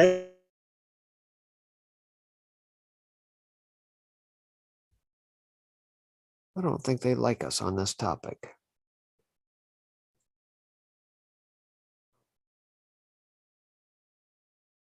Again, the FDA knows the truth. They know how liable, because they're the ones that are supposed to protect us and do the tests.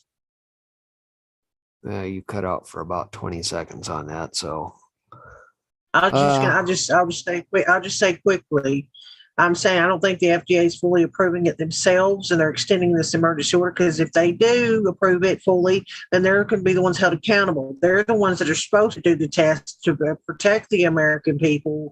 They can't do what the emergency order did, or Fauci did, or all the people have been doing for a year, which is, like you said, shred the damn test results, shred the animals that were tested on, and just bury all that shit. The FDA has to produce that research to the American people. And that's why that's why they're dragging their ass on approving it. That's why they're going to extend, to Go Doggo's point, that executive freaking order, is because then they don't have to, they're like, oh, well, I was just doing what everybody told us to do. I was just saving it while we were running the test, So she's right. Yeah, so it says criteria for issuance of authorization. I have concluded that the emergency use of Pfizer BioNTech COVID-19 vaccine for the prevention of COVID-19. Mind you, the language you're using, saying prevention of COVID-19. This is what is known as legalese, because what are we actually saying? It doesn't prevent shit. You can still get the jab, and suddenly, people are under the belief and falsehood of protection, thinking that, I can't get the COVID, but yet they are. And if that is indeed the case, then why would somebody like Kate Brown come out in Oregon and say, it doesn't matter if you're jabbed or not, you still have to mask up? Why is that? I mean, these guys should be totally protected at this point, right? Mm-hmm. As far as COVID-2 can cause... Thanks, Go Dog Go, for highlighting that. So we can bring that up, and because we want to get the record straight, and that is interesting. It's definitely worth reading through. If I get the opportunity, maybe I'll put a piece together where I just physically go through this, offer my thoughts on it. There was another one yesterday that came out on a letter on Comirnaty and BioNTech, all that good stuff as well. Maybe I'll hit both of those and try to clear up this as much as mud.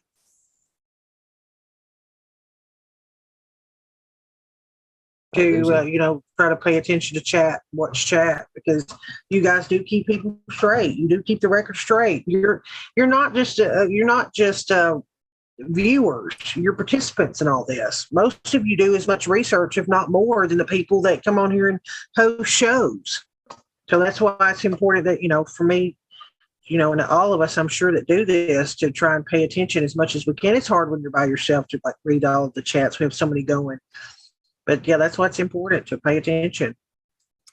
Well, and to that end as well, many of you, maybe you don't know, I'll probably talk about this a little bit more tomorrow night as well, but I just did a re-release of all of what I dubbed my COVID file. And as part of that, I've moved a lot of these forms and exemptions net up to the very top, so it's easy for people to find. I'll drop the link out here after I go through this a little bit, but here at the top, you can find various forms net, fact sheets, disclosure forms, exemptions, etc. If you follow the links out to the right, you'll see all the various links in that you can follow. You can download some of these in either a .doc for like a Word doc, or you can do it in PDF form. And there's many, many, many links in that here as well.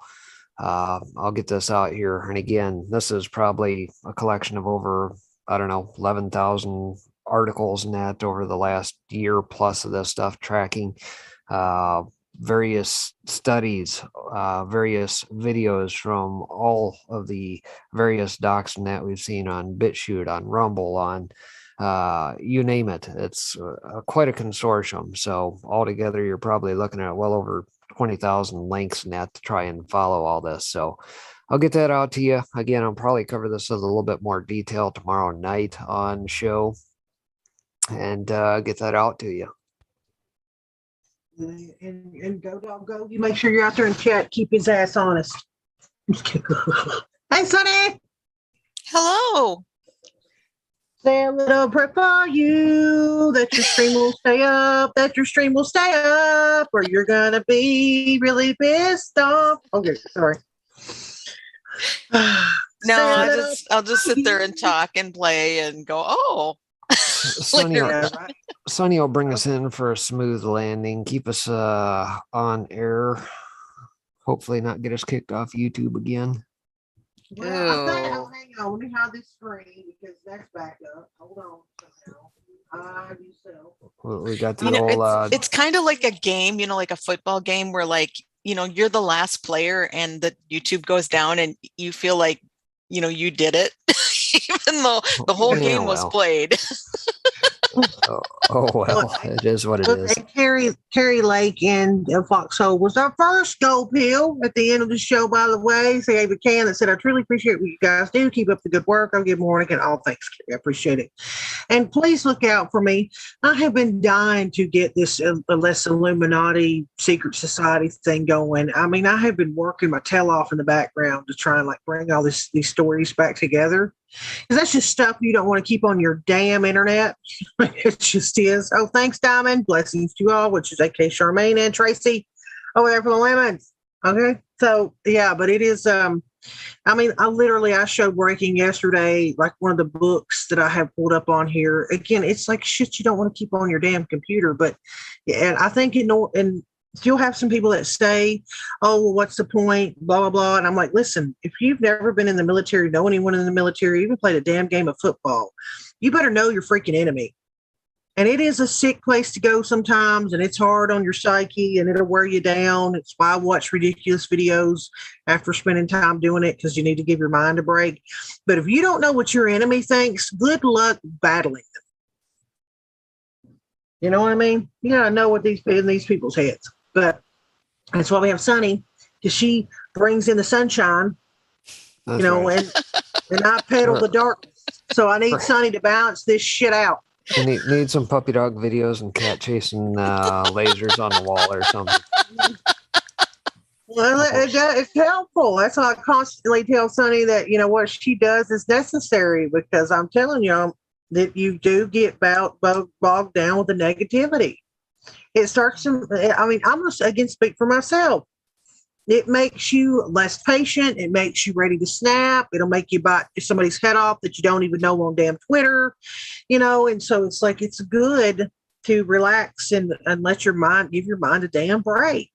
This shit is frustrating.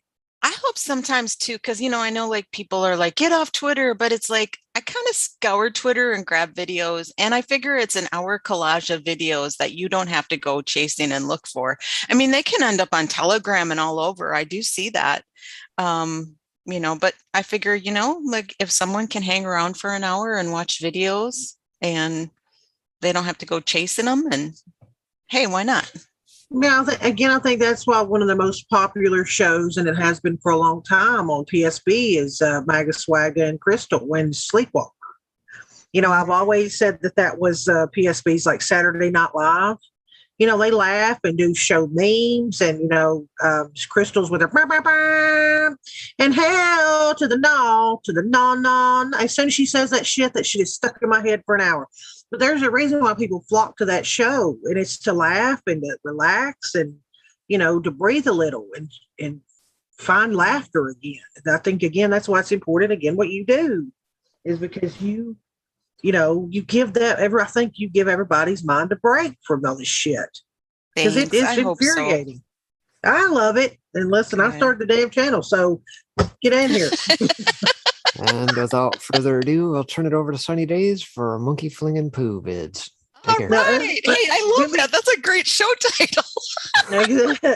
And everybody, please do me a little favor. Everybody quietly right now say a little prayer. Dear Lord, please let Sunny make it and 412 and Pixels after make it through this stream without having to reset this damn thing 40 times. Lord, if you could help us, pull us down some bandwidth. I'm sorry about the kids next door trying to, Lord, give it to me. Okay, sorry. Okay. Just never pray, man. I have a good show, Sunny. Thanks. Bye, guys. Welcome to the Monkey Flinging Poo show. Love it. Oh my goodness, that's funny. All right, so I'm picking up the screen share now. Hello, everyone. I hope you're having a great day. If you're not, stick around. Maybe you'll laugh. It's a variety of stuff. It's not just funny stuff, but just things I've collected. I was going to prepare this before I got on, and it slipped my mind. So that's how we're going to start off. I'm going to get you dizzy first off, unless you want to close your eyes. I'm trying to get down to the bottom of my bookmarks. And here we go. I actually came across this gal that does videos. I believe she does them on TikTok, but then she puts them over on her YouTube channel. I think she said she's gotten kicked off of TikTok like 18 times. But let's see. Let's get to this. Well, some of the stories I play are, to me, like, just good people, patriots, people telling their stories, etc. So here's one of those. So this is Scott Jensen, who's running for governor of Minnesota. They do not like Dr. Scott Jensen. They've gone after him for the 4th time on his medical license, and he's done nothing wrong except for they don't like his stances on the Constitution, 2A, or the vax and masks. But here, we'll play this. He says, here's what everyday heroes look like. Even after enduring unbelievable physical and emotional trauma, Eric and Megan focus on making things better for others. I thank God for police who risk their lives and make sacrifices for my safety and well-being. Thanks, Eric. Just for me, it's like any group. There's good and bad. So as far as police officers, well, any group really. Hi. Listen here. What a privilege for me to talk to Eric and Megan Matson today. I asked them, it's been more than a year and a half since Eric was shot in the head on a routine traffic stop. And I said, if I were governor, is there one thing you want me to do? Eric, what would you tell me to do? Just get Minneapolis and St. Paul back to normal and help them get it figured out up there. Tell Minneapolis and St. Paul get back to normal. Get things figured out up there. You mentioned earlier, he doesn't even have any interest in visiting there anymore. They used to be pretty cool cities. Yeah. Megan, what would you say? To work more on the legislation. I don't think we're done yet.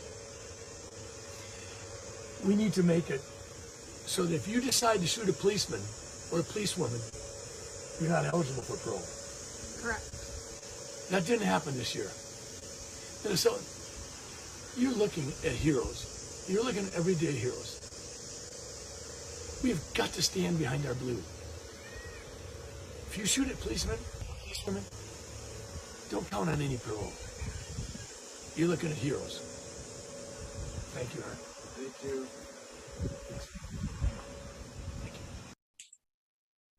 Yeah, I don't travel to this Twin Cities anymore either. I'm in Minnesota, but it's a few hours away from me, but we don't go there anymore.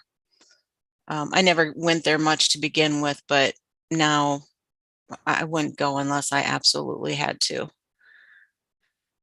So this is Right Side Batty, who I found, and she talks about liberal logic has failed them so many times. They now have to reach all the way back and drag George Washington into it to try and justify forcing a vaccine in someone's arm. Y'all have lost your mind, literally. CNN thugs is what you are.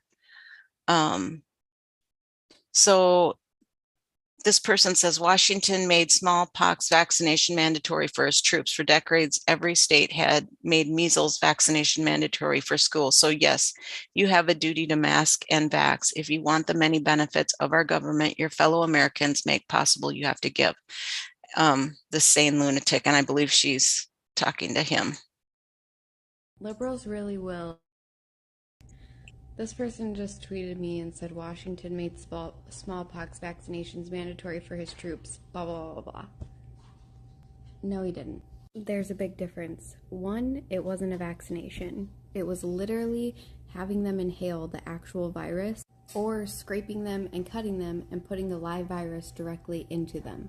At the time, more people were dying from smallpox in the military than actual battle. This was also a very different time in history, and he knew that a small percentage of them weren't going to make it.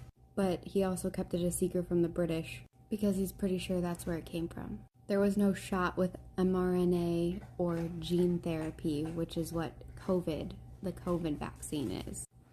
It's not even considered the live virus. That's on the CDC website. But inoculating the live virus is very different.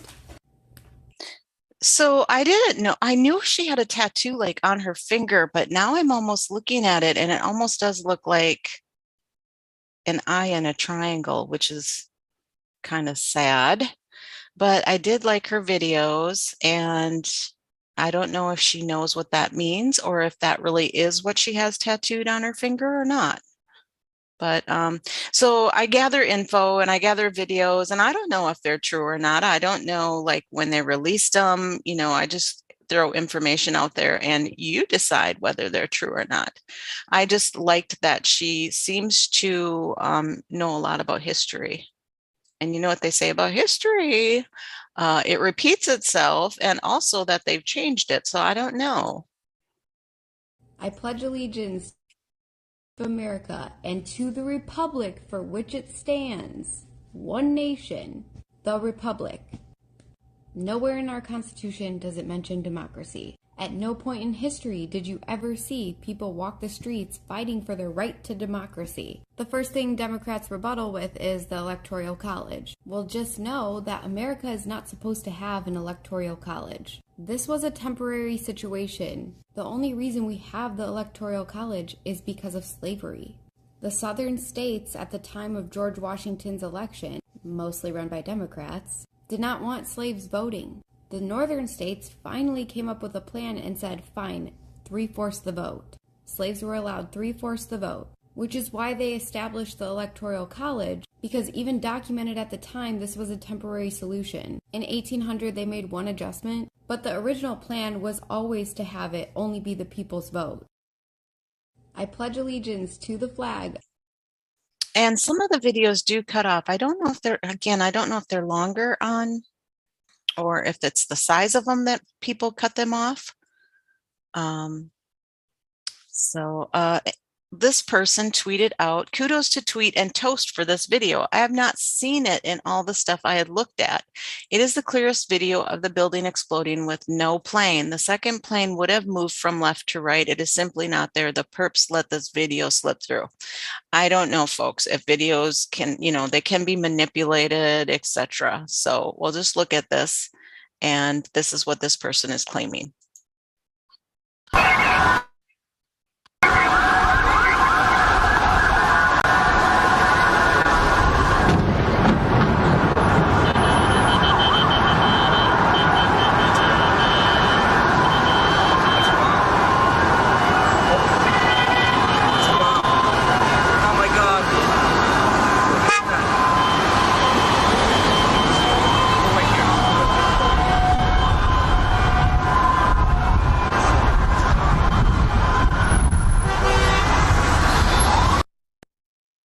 So there was that, and I don't know if that video is out there yet. I do know that they removed a lot of videos and things. Okay, let's see. And then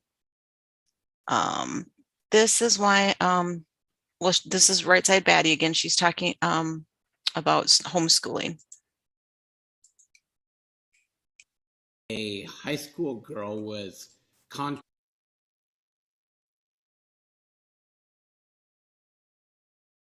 traced for COVID and was sent away from school for a forced quarantine. She subsequently tested negative, was completely asymptomatic, and her parents took her to school to readmit her. The principal would not come out and talk to the parents and called the police. Here is what happened. My daughter to have in-person school, which is her right. I can't control that. Okay, well then go ahead and arrest us. This is on Dr. Hill, who has not even come out to talk to us. You're under arrest for trespassing. And she is denying my daughter the right to go to school with no justification. There is no law that gives her the right to remove my daughter from her legal school. I know the audio is kind of quiet. This is what fascism looks like, and it's happening here and now.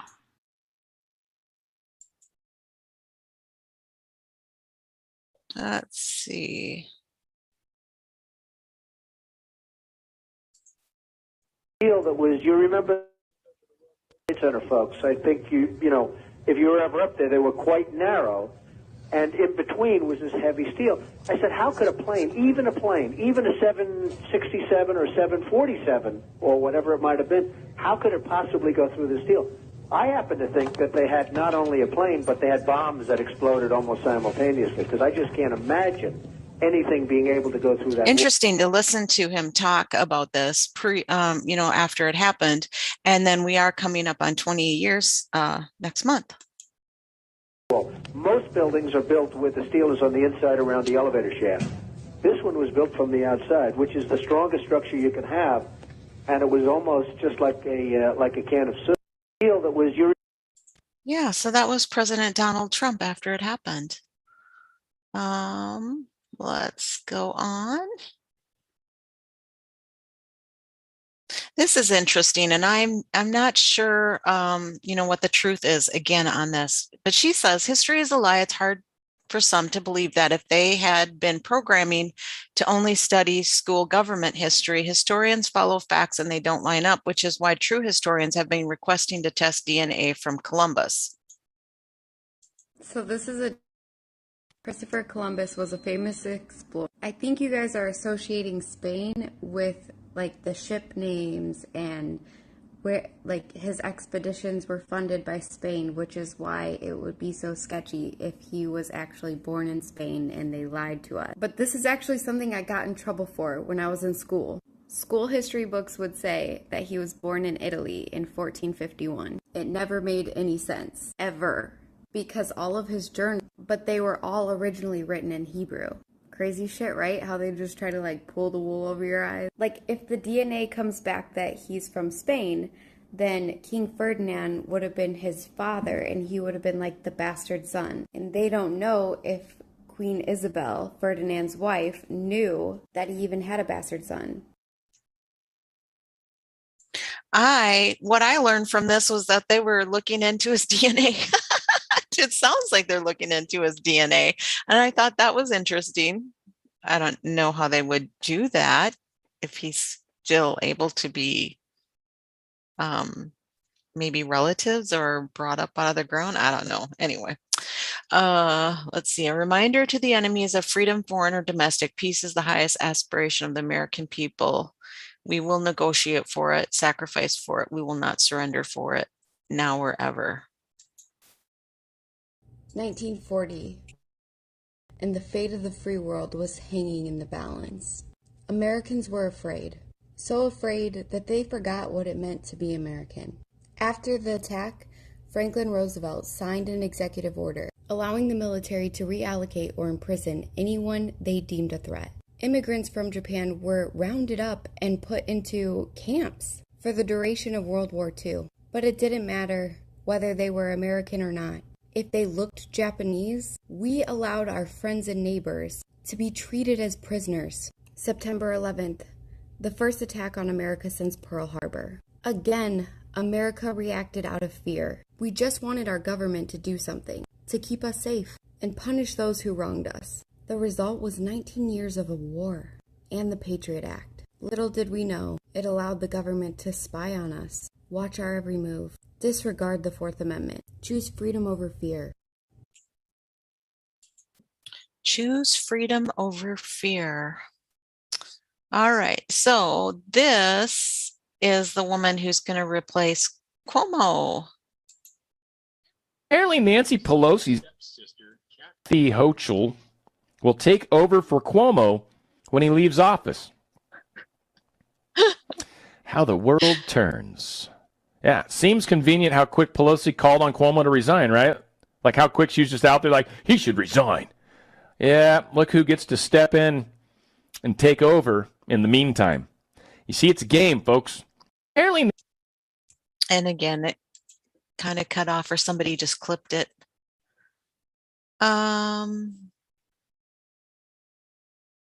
Let's see. Here's the puppy dog. Does it feel good? Isn't that cute? He's feeding the bunnies. And he's so cute. Look at that nose. Oh, funny. I do like the animal videos. They take a second or two off the world events. This was kind of cute.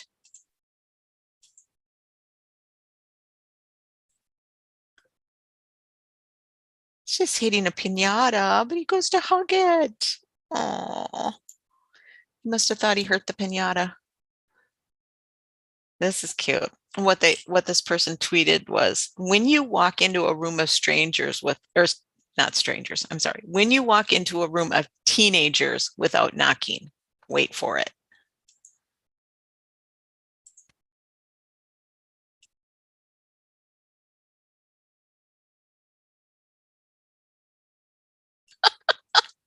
That is so cute. Oh my God. They stood so still. That's funny when you walk into a room of teenagers. Cute doggies. And here's the monkey poo. No, they're not playing in monkey poo, but Sundays for hanging out with the family and having fun.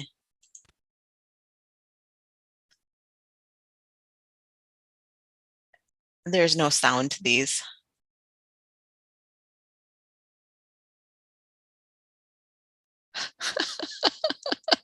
They're such interesting creatures.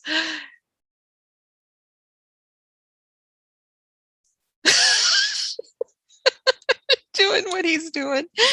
Oh my gosh. Oh my goodness, he's getting rough. All right. Moving on. You in a sentence. Joe Biden is president, but he didn't window. Use the word window in a sentence. Window. I liked that one. And this is kind of this is disturbing. Training them young.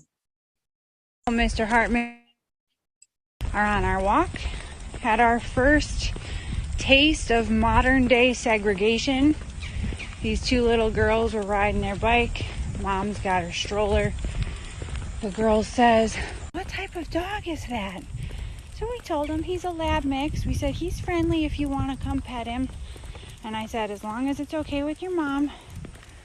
Do you know what this little 5-year-old girl told me? She asked if we're vaccinated. Needless to say, she did not pet our dog. Mr. Hartman. Yeah, that's the crazy world our children and grandchildren will be growing up in. Are you vaccinated? Oh, I can't be by you. You know, or the opposite, I suppose, too. Oh, if you're not going to wear a mask, I can't deal with you. I can't be around you. It's very disturbing to me that that's happening. But let's see. This is a clip from Tucker. No, I'm going to pass on that one too. This was kind of interesting. This came out August 18th. I think that was around when Afghanistan first happened. All of the Taliban leaders are together in Kabul right now. Together. Accessible by drones, bombs, good old-fashioned planes, together in the same city. Together. Just saying.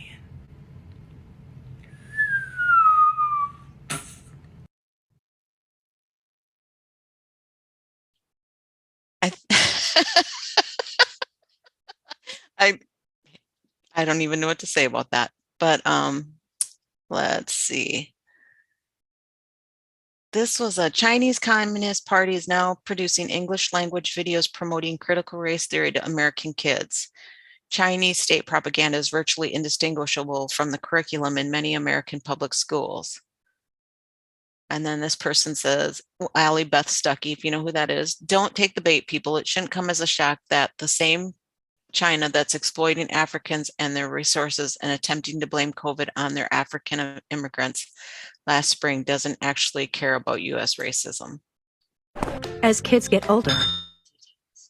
Because some people aren't fair, black people have gotten fewer opportunities than other people.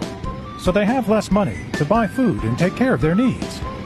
Black people also tend to get sick more often because they can't afford doctors or medicine.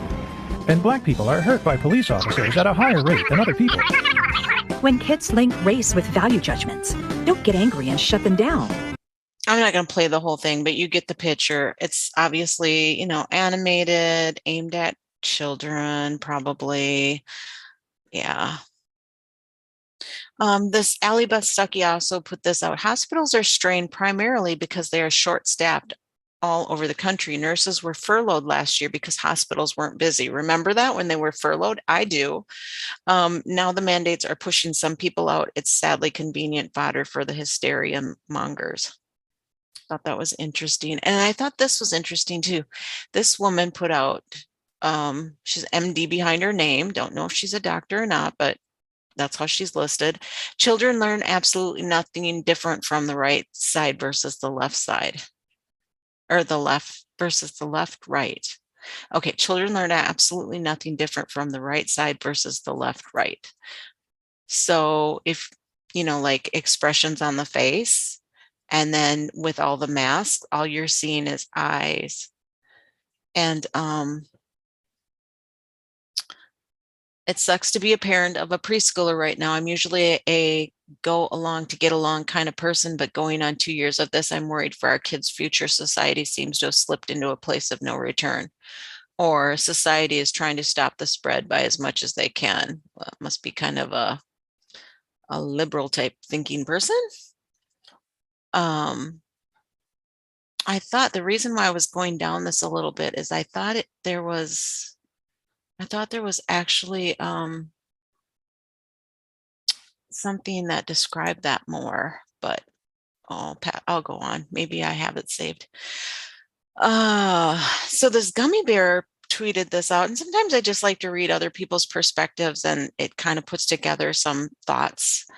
So the internet educates our children about concepts before they understand them. Imagine learning about success and failure before experiencing it, or imagine learning about love and sexuality before experiencing it.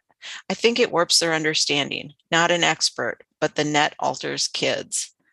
And that's, I guess, in my mind, that's what's happened. Let's see. This is Sideshow Bob, and he has done some different songs and things, but he put this video out, and I just thought it was kind of cute. My stupid hamster Baz climbed up into the dryer today. What an insane creature. What are you doing down there, Baz? Baz, what are you doing? Baz.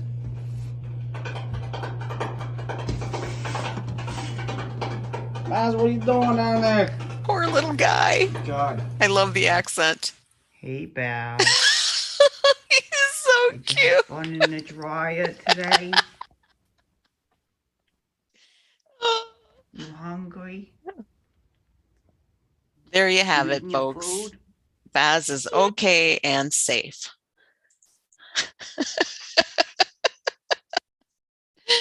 Apparently this one must have gotten deleted. Let's see.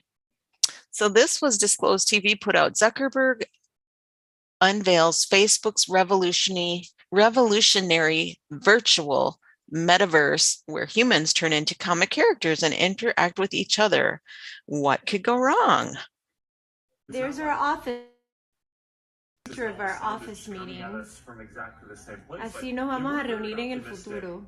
That in 5 years from now, people are going to be able to live where they want and work from wherever they want, but are going to be able to feel present as if they're together when they're doing that. Do you have a favorite feature to use in here? I don't know what people in his mind, in Zuck's mind, are going to be able to live where they want. The elites, the upper crust, whatever you want to call them. Yeah, something that you think is very cool.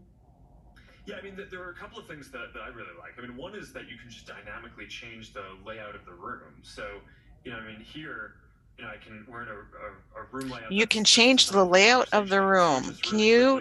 So now we're in a presentation setting. It'd be great if wonderful people use this just for meetings, but you know what, possibly could happen with this being used. They always hey, this is a great idea and it's wonderful and it's really going to enrich your life to do nefarious things, yeah.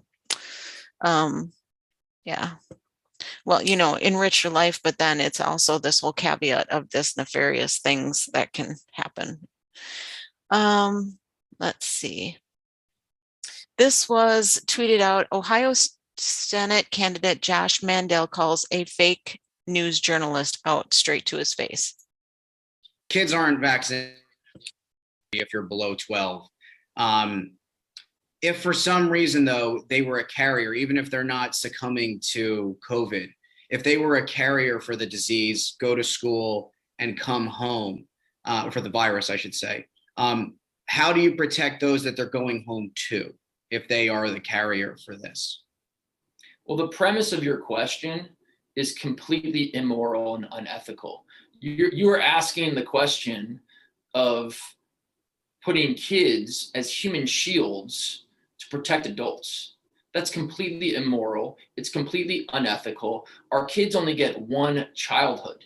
And over my dead body, am I going to allow journalists like yourself or politicians to advance the argument that kids should be used as human shields for adults? That's insane. Okay. Do you have anything? No. Okay. I don't know why you took a personal shot there, but I mean, I literally just asked the question. Listen, man, you're a professional. I'm a professional. That you shouldn't take that personally. I just thought the premise of your question was. Well, I remember the last time we spoke when I went to Strongsville, you called me fake news. So I didn't understand that either. I mean, I'm literally just doing my job. I'm a local journalist, not doing anything crazy here, but.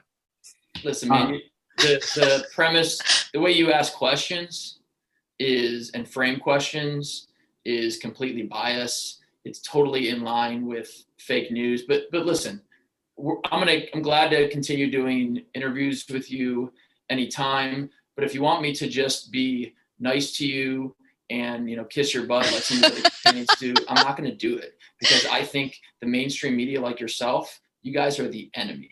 You guys have been pushing this fake news on COVID, fake news on impeachment, fake news on January 6th. And I really believe in my heart of hearts that you guys are the enemy, and you guys have created so many of the problems in this country. Okay. Thank you for taking the time. I appreciate it. He obviously didn't appreciate it. The Journal didn't like getting called out. So that's my take on it. Maybe I'm being unfair, but I kind of enjoyed that. Let's see. The Colorado Springs father denounces critical race theory and says that racism in America would be dead today if not for certain people and institutions keeping it on life support, including public education. Of the North American slave trade. Both my parents are black, all 4 of my grandparents are black, all 8 of my great-great-grandparents, all 16 of my great-greats. On my mother's side, my ancestors were enslaved in Alabama. On my father's side, we were enslaved in Texas. I am not oppressed. I'm not oppressed, and I'm not a victim.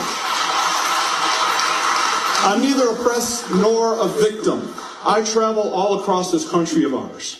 And I check into hotels, and I fly commercially, and I walk into retail establishments, and I order food in restaurants. I go wherever I want, whenever I want. I am treated with kindness, dignity, and respect, literally from coast to coast.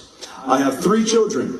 They are not oppressed either, although they are victims. I've taught my children they are victims of 3 things: their own ignorance, their own laziness, and their own poor decision making. That is all. My children, we are not victims of America. We are not victims of some unseen 190-year-old force that kind of floats around in the ether. Putting critical race theory into our classrooms is taking our nation in the wrong direction. Racism in America would by and large be dead today if it were not for certain people and institutions keeping it on life support. And sadly, very sadly, one of those institutions is the American education system. I can think of nothing more damaging to a society than to tell a baby born today that she has grievances against another baby born today simply because of what their ancestors may have done 2 centuries ago. There is simply no point in doing that to our children. And putting critical race theory into our classrooms in part does that. Putting critical race theory into our classrooms is not combating racism, it's fanning the flames of what little embers are left. I encourage you to support this resolution. Let racism die the death it deserves, and let's keep living the life of the country that we want. Thank you. Amen. I am the like direct that. descendant of... I like that. I thought you did really well. It's awesome. Let's see. Wish he would have asked if Border Patrol is asking for certain tests. Border Patrol tells truth about border crisis.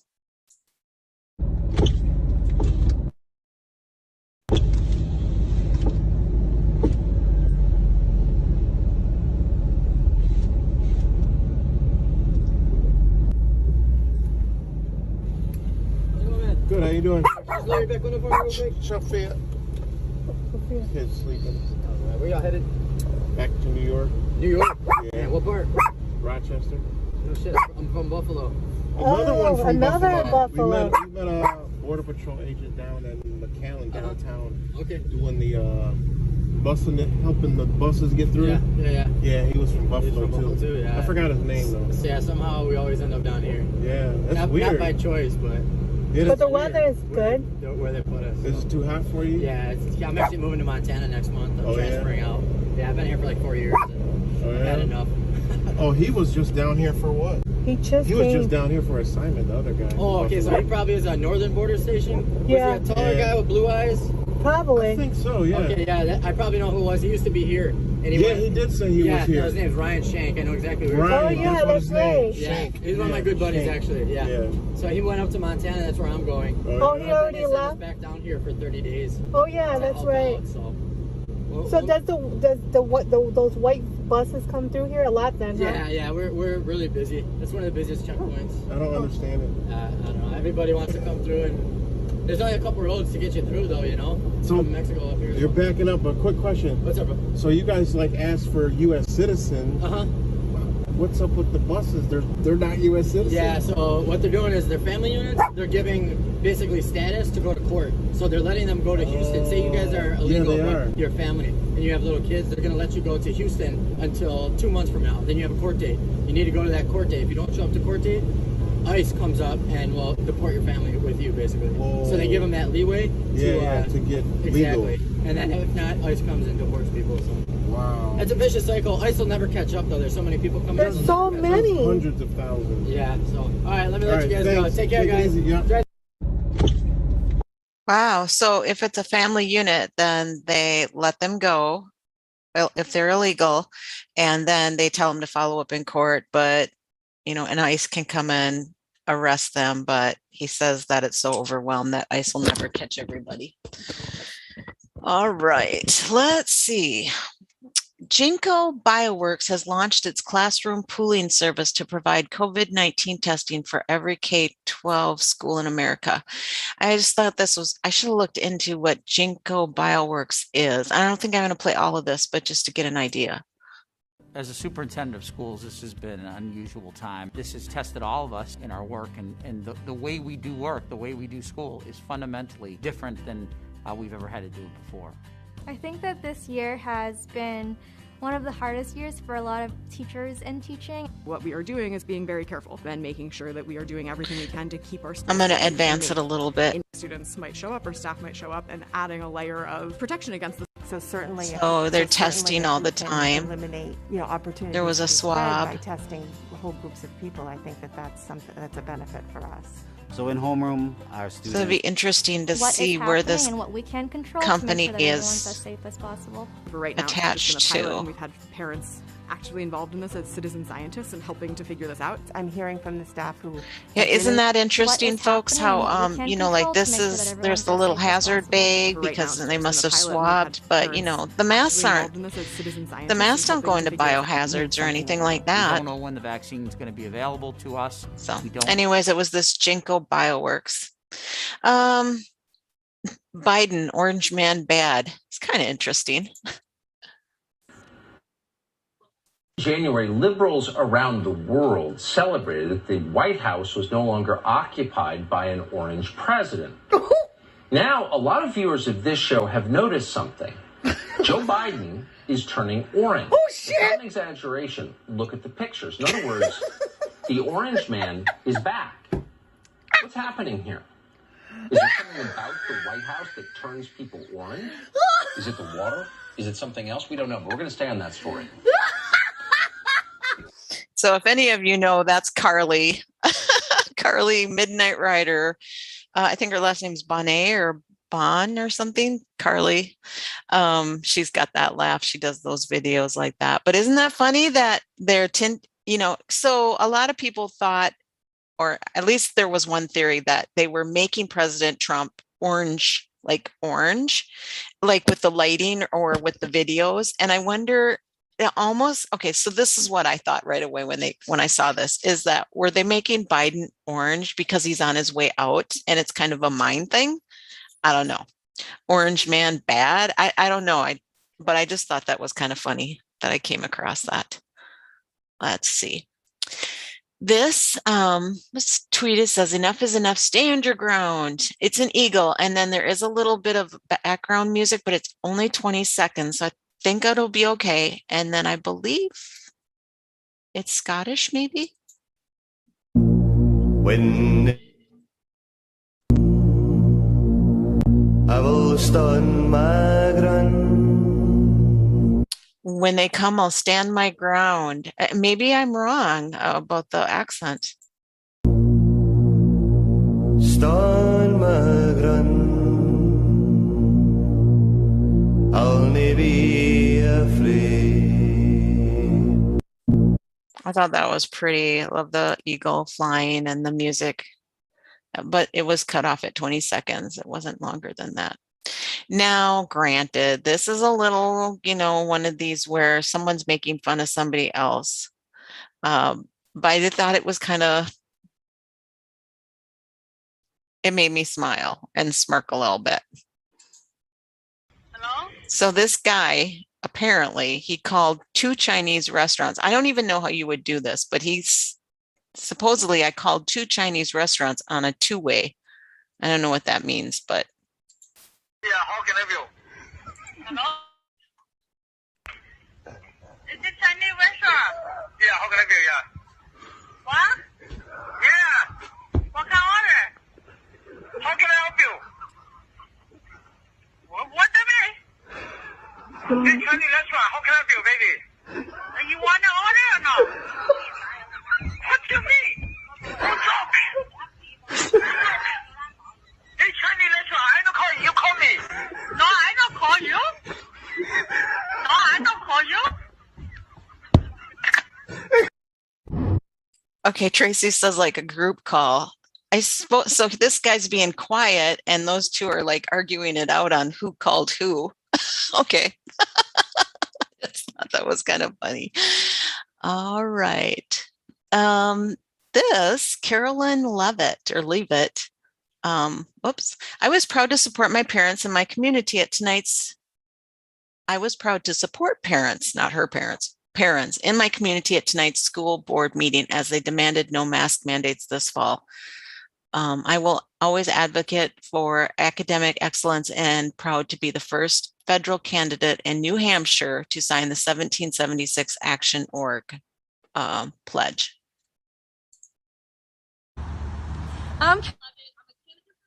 Here in New Hampshire's 1st Congressional District.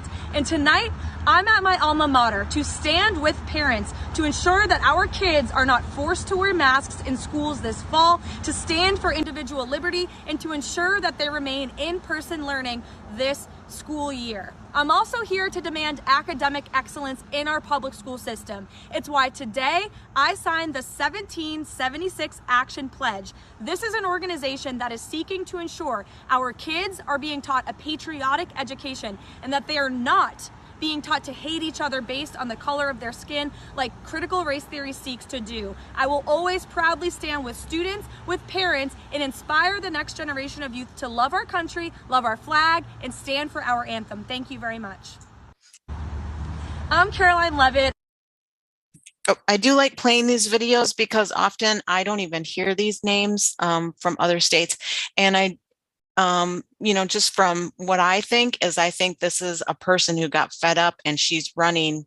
I don't know her, but I think that people are getting fed up and your average, I don't know, average is probably not the best word, but you know what I mean? Like people in the community are running for these seats, they're not polished politicians is what I guess I'm trying to say. And I enjoy playing those videos to get them out there. This was out of the House of Destiny Network, just a little clip, 60 seconds.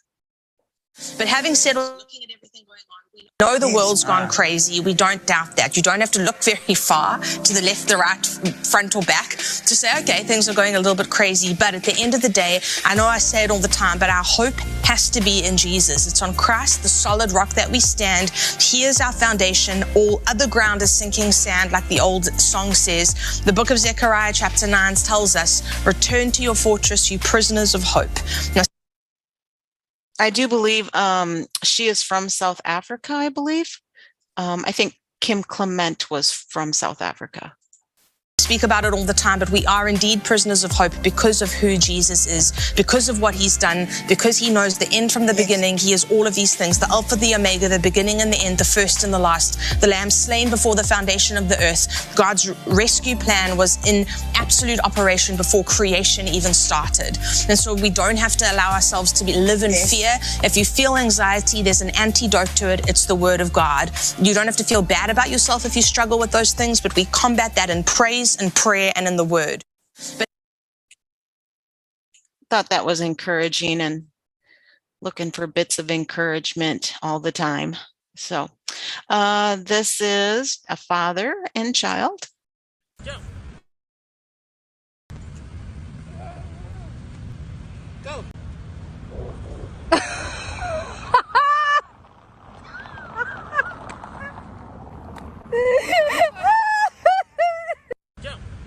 So cute. Hey, they were trying to do that. And then you guys all know, if you've watched any of my shows, I love this guy, Sean Farash, the Trump impersonator. And Trump takes a credit card scam again. Rate you are getting 16%. I would appreciate it if you stopped calling me ma'am, okay? I'm a person, I'm a human, I'm a sir. Oh, I'm so sorry. That's okay, no worries, it's okay. Honest mistake. I didn't tell you my pronouns, so now you know I'm a sir. Absolutely. I'm so sorry for that. So what's going to happen, sir, whatever deemed rate you are, and which credit card you hold in? I have a Visa, which a lot of people on the southern border don't have. I have a Visa. Okay, verify me the number. It begins with 4.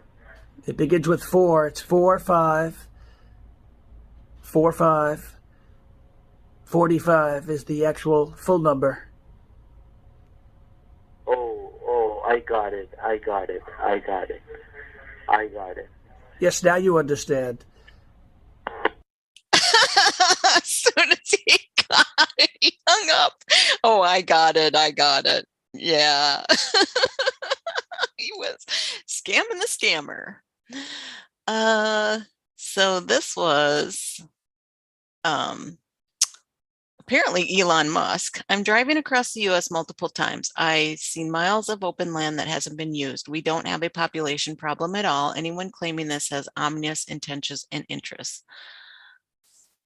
Going to face a massive over the next 20, 30 years. Massive. The thing about demographics in both ways, Wait, why are we going to face a massive population? How did he put it? A massive population collapse. 20, 30 years. Massive. The thing about demographics in both ways, you know what's going to happen in 20 years because you know the birth rate last year. Yeah. It takes like 20 years for a person to grow up. Yeah. So we know what the adult population is going to be 20 years from now because we know what kids were born last year. I think we have a serious issue with population collapse. That's far bigger than people realize. I think we need to watch out about I wonder why. Is it because people are becoming sterile? the population collapse. This is somewhat counterintuitive to most people. They think that, well, there's so many humans, maybe too many humans, but that's just because they live in a city. If you're in an aircraft and you look down, they say if you dropped a cannonball, how often would you hit a person? Basically never. In fact, there's stuff falling in from space all the time. Natural meteorites, old rocket stages, all the time. But nobody worries about it because the actual, in fact, all humans on Earth could fit in the city of New York on one floor. Don't even need the upper floors. So that's... I do find what he's saying interesting. It's actually the cross section of humans as seen from Earth is extremely tiny, basically vanishingly small, almost nothing. So we need to watch out about population collapse. Low birth rate, I think, is a big risk, and it's also not exactly top secret. You can go look at the Wikipedia, birth rate. So, and this is actually this is definitely the civilization ends with a whimper, not a bang, because it would be a sad ending, where the average age becomes very high, and really the youth are effectively de facto enslaved to take care of the old people. This is not a good way to end. Interesting, Elon Musk. And then this was just cute. It's kitty cat. Oh.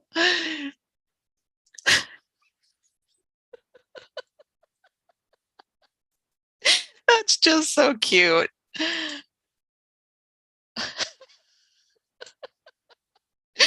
All right. It made me laugh. All right. This was advice to pissed off voters. Most fights are won by happy, smart fighters, relaxed enough to make tactical adjustments. Angry, impatient fighters get knocked the F out. Many are angry and complain about Biden 24/7 and want me to join the endless rage. No, I'd rather win the fight.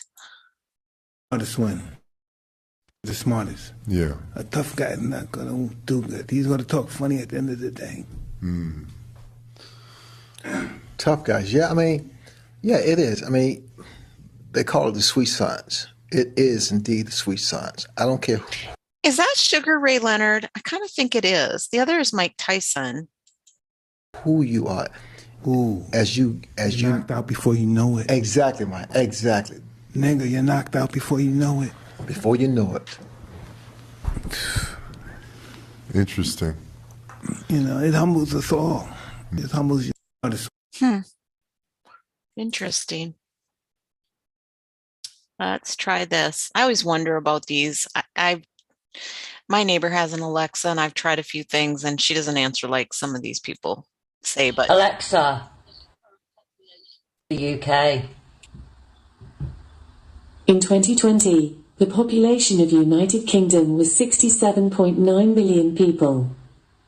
Alexa, what's the predicted population of the UK in 2025? Here's something I found on the web. According to OrlandoSentinel.com, at that point, the population would total 22.93 million. Are we waking up yet?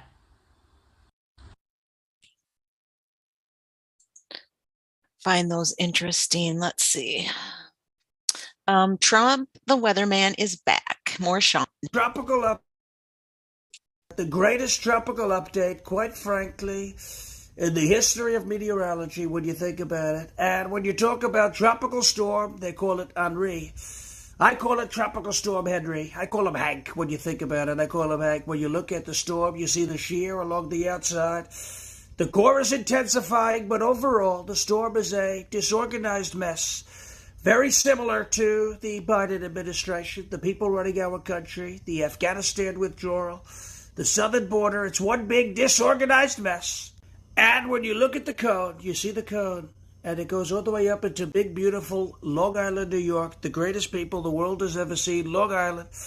The longest island in the history of the country, when you think about it. It's going up there, and just because the storm is weak, much like Sleepy Joe, doesn't mean it can't cause a lot of damage. So we hope everybody stays safe and stays well, believe me. He goes by Captain Deplorable too. And he's actually from Long Island, and he is boots on the ground there trying to change what's going on in Long Island politically. So yeah, this is funny.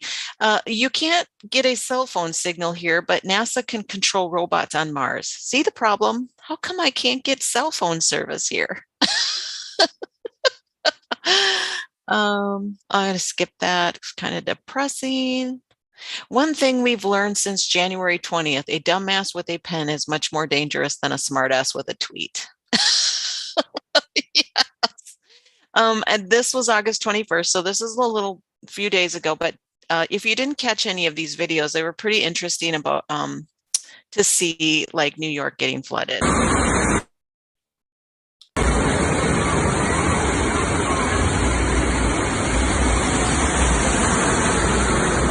I believe these were New York videos.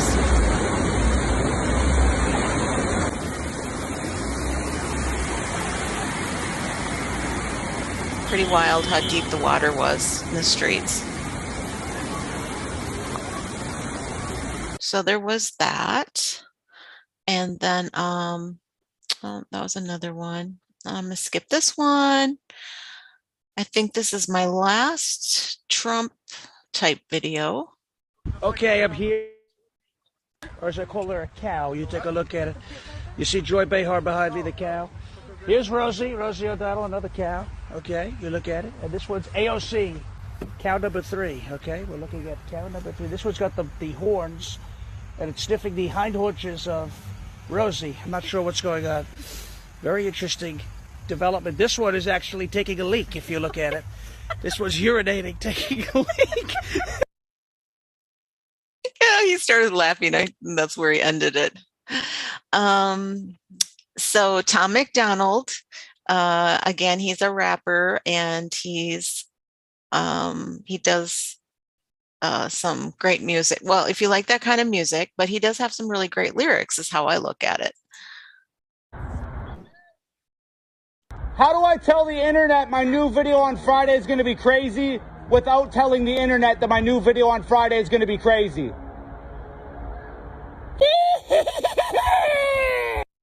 He is one strange character, but his lyrics are pretty wild. And here's another video of him. Okay, I'm going to super mind blown that my new song Brainwashed has gone like ultra viral. It's actually pretty simple. These bananas, this is your mainstream pop culture. This is your mainstream movies, your mainstream TV shows, your mainstream music. This is everything mainstream. They're kind of rotten. They don't taste that good. If you eat too many, eventually they make you sick, but it's all there is. So you have to eat it. Nom, nom, nom, nom, nom, nom. People gobble it up. This orange, this is my new song Brainwashed. And it is #1 on the iTunes charts above all the bananas. I think it's #1 because this is what people want to eat. But before this orange, there was just rotten bananas. So were people eating rotten bananas because they wanted to or because they were forced to? Have yourself an orange. You don't like rotten bananas. You were forced to eat them. But now there's an orange. All right, class, that's the end of your lesson. Brainwashed by me, Tom McDonald. Out. And he is actually still on YouTube, I believe. So it's amazing. He's doing really well. Let's see. Blinken says he was on the phone with President Karzai, who hasn't been in office since 2014. Is dementia contagious? This is Tim runs his mouth. Controls Kabul. Major is also pretty remarkable. Go back a week. The government fell. And by the way, I was on the phone with President Karzai the day before when he was telling me his intent, as he put it, to fight to the death. Well, the next day he was gone. The military collapsed. Okay, well, I'm going to stop it there because this is very interesting. President Karzai hasn't been president of Afghanistan since 2014. So, we are fucking clueless. This guy, it's not good. Was that a slip up, or did he really talk to, or I mean, did he really not talk to Karzai and he didn't know it? Weird. Let's see.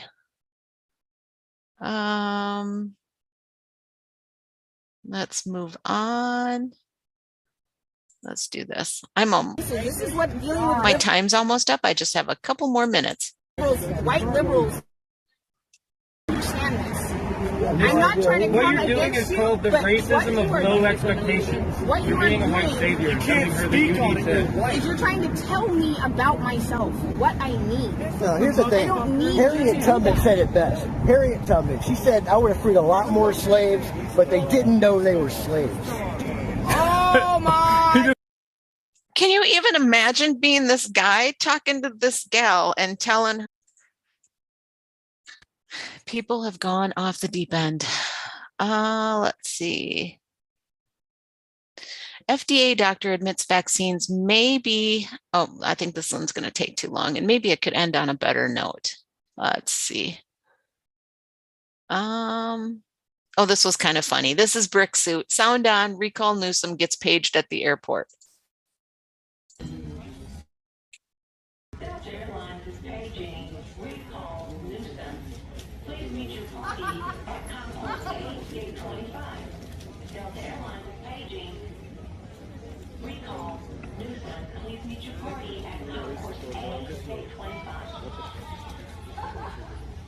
Oh, you can hear people laughing in the background. That is too damn good. Too damn good. Hi, Pixels. Oh my gosh, White Claw, hard You see what flavor it seltzer. is? Spicy pickles. Spicy pickles. It's the best. Awesome. Yeah, I decided to do a silly 3D render for everybody. Cool. Can you I doing, play Sam? just one more? Just Go a quick ahead. one. Yeah, It's 15 seconds. We're still waiting on Adel here, so go ahead. Okay. This one. This is what we're up against.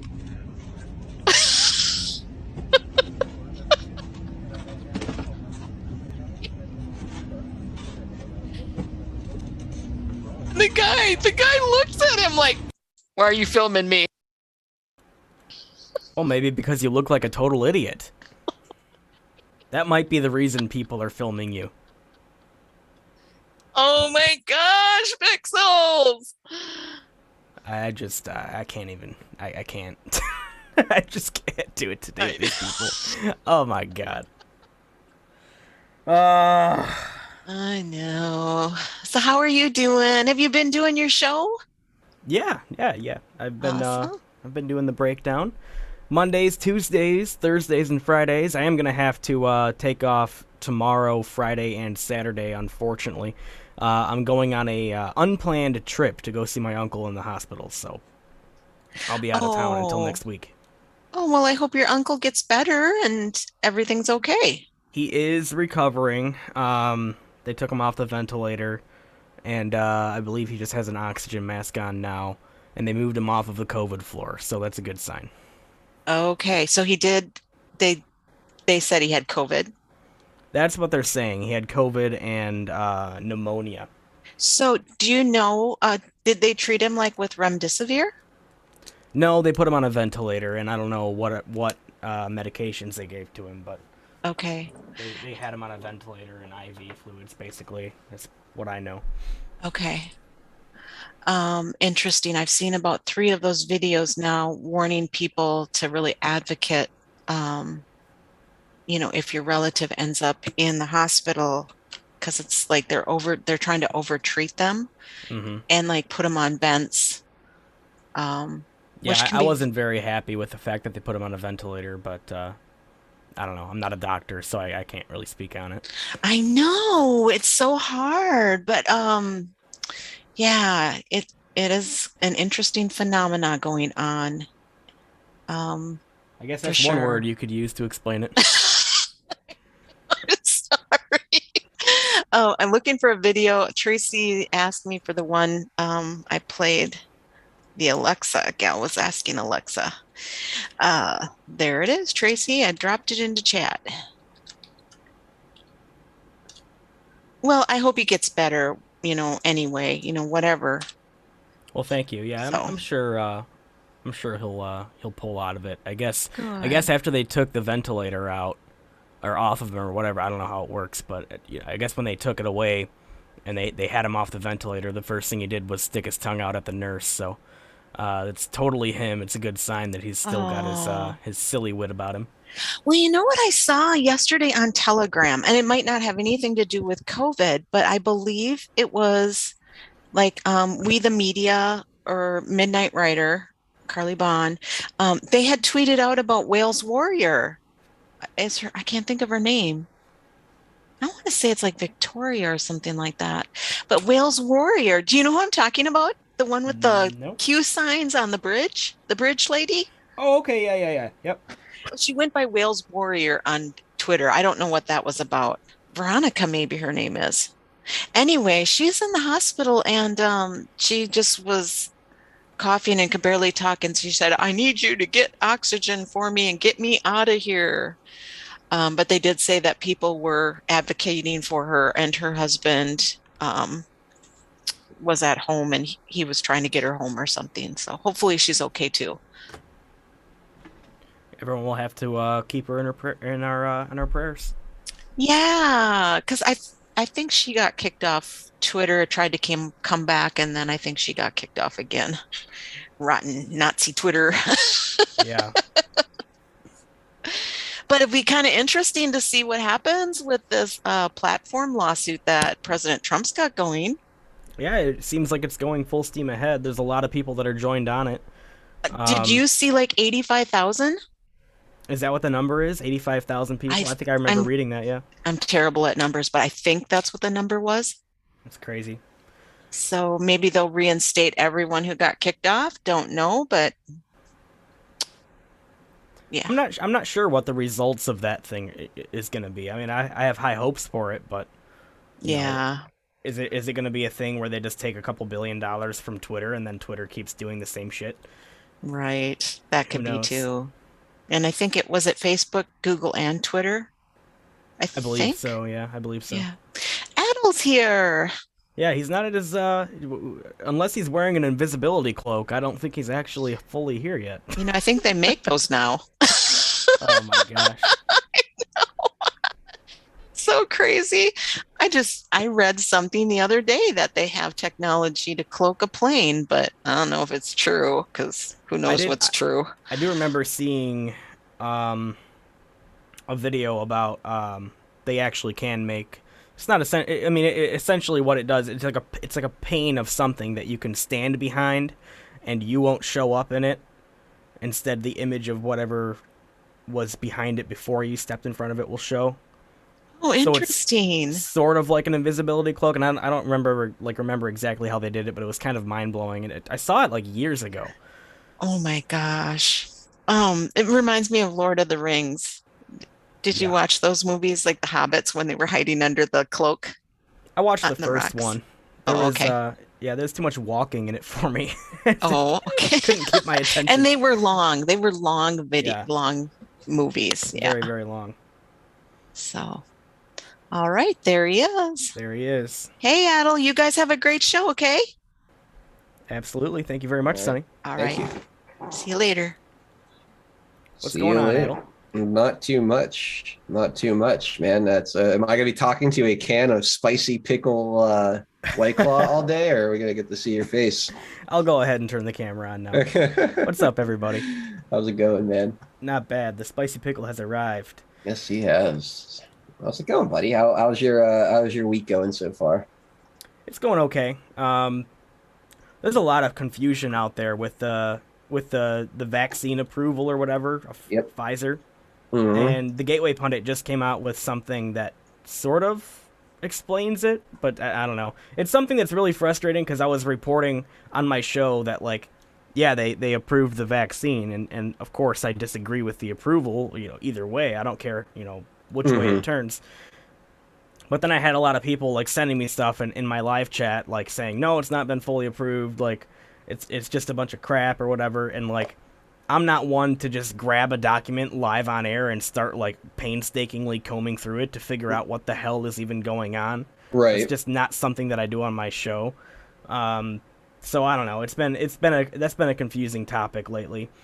But other than that, I'm doing all right. There's a very short blurb here that I read on my show that clears that up. I'll just read it real fast. It says, this clears up so much confusion about the FDA approval versus emergency use authorization issue. The vaccine sold under the brand name Comirnaty is manufactured by a German company called BioNTech in collaboration with Pfizer. However, the Pfizer vaccine that we get is not Comirnaty. It's supposedly identical, but not quite, whatever the fuck that means. The Comirnaty vaccine is not even available to us yet people are currently not getting the FDA approved vaccine when they ask for Pfizer. So the Pfizer vaccine we are being offered is still under the EUA, meaning it has the liability shield. Wonder why they need that liability shield so badly. It's a classic bait and switch. So while Pfizer BioNTech Comirnaty jab is approved by the FDA, the Pfizer brand vaccine is not. And though it's supposedly identical, though it may be subject to minor deviations, confusing enough, the deception knows no bounds. These people are sick. So they don't have, they basically approve something that we can't get. They're claiming it's identical. And then the media is then taking that information and basically saying, well, if it's identical and they approve that one, that means this one's approved too. Insta facto, the Pfizer brand is approved. And that's then giving people the political capital to mandate it and get their numbers up. So is that basically what you read too in the Gateway Pundit article, or is that? I mean, essentially, I'll send you the link here in the Zoom chat if you want to look at it. I mean, we can. But it's just so some Dr. Malone guy joined Bannon on his War Room show to discuss it. Mm-hmm. And it says, according to Dr. Malone, it appears that the Pfizer vaccine is not fully approved, and they were only issued an extension under the emergency use authorization, which grants them full liability protection. The FDA approval of the biologics license application is actually in regards to the Comirnaty, which, who the hell names this shit? Can we at least fire the person who names this stuff? Man, I swear to God. Comirnaty vaccine that is substantially similar, but not necessarily identical, and is yet to be manufactured. So they approved something that doesn't exist yet, which is incredible to me. It's like and then they're a new low for the FDA. They're approving something that doesn't exist yet, and they're using the approval of the fantasy vaccine to then tell you that the real one that's hurting people is safe and approved. I don't know, man. This whole thing is it's total insanity. So convoluted. It's total insanity. And I was listening to your show, and you guys were having an amazing discussion about Kristi Noem. Mm-hmm.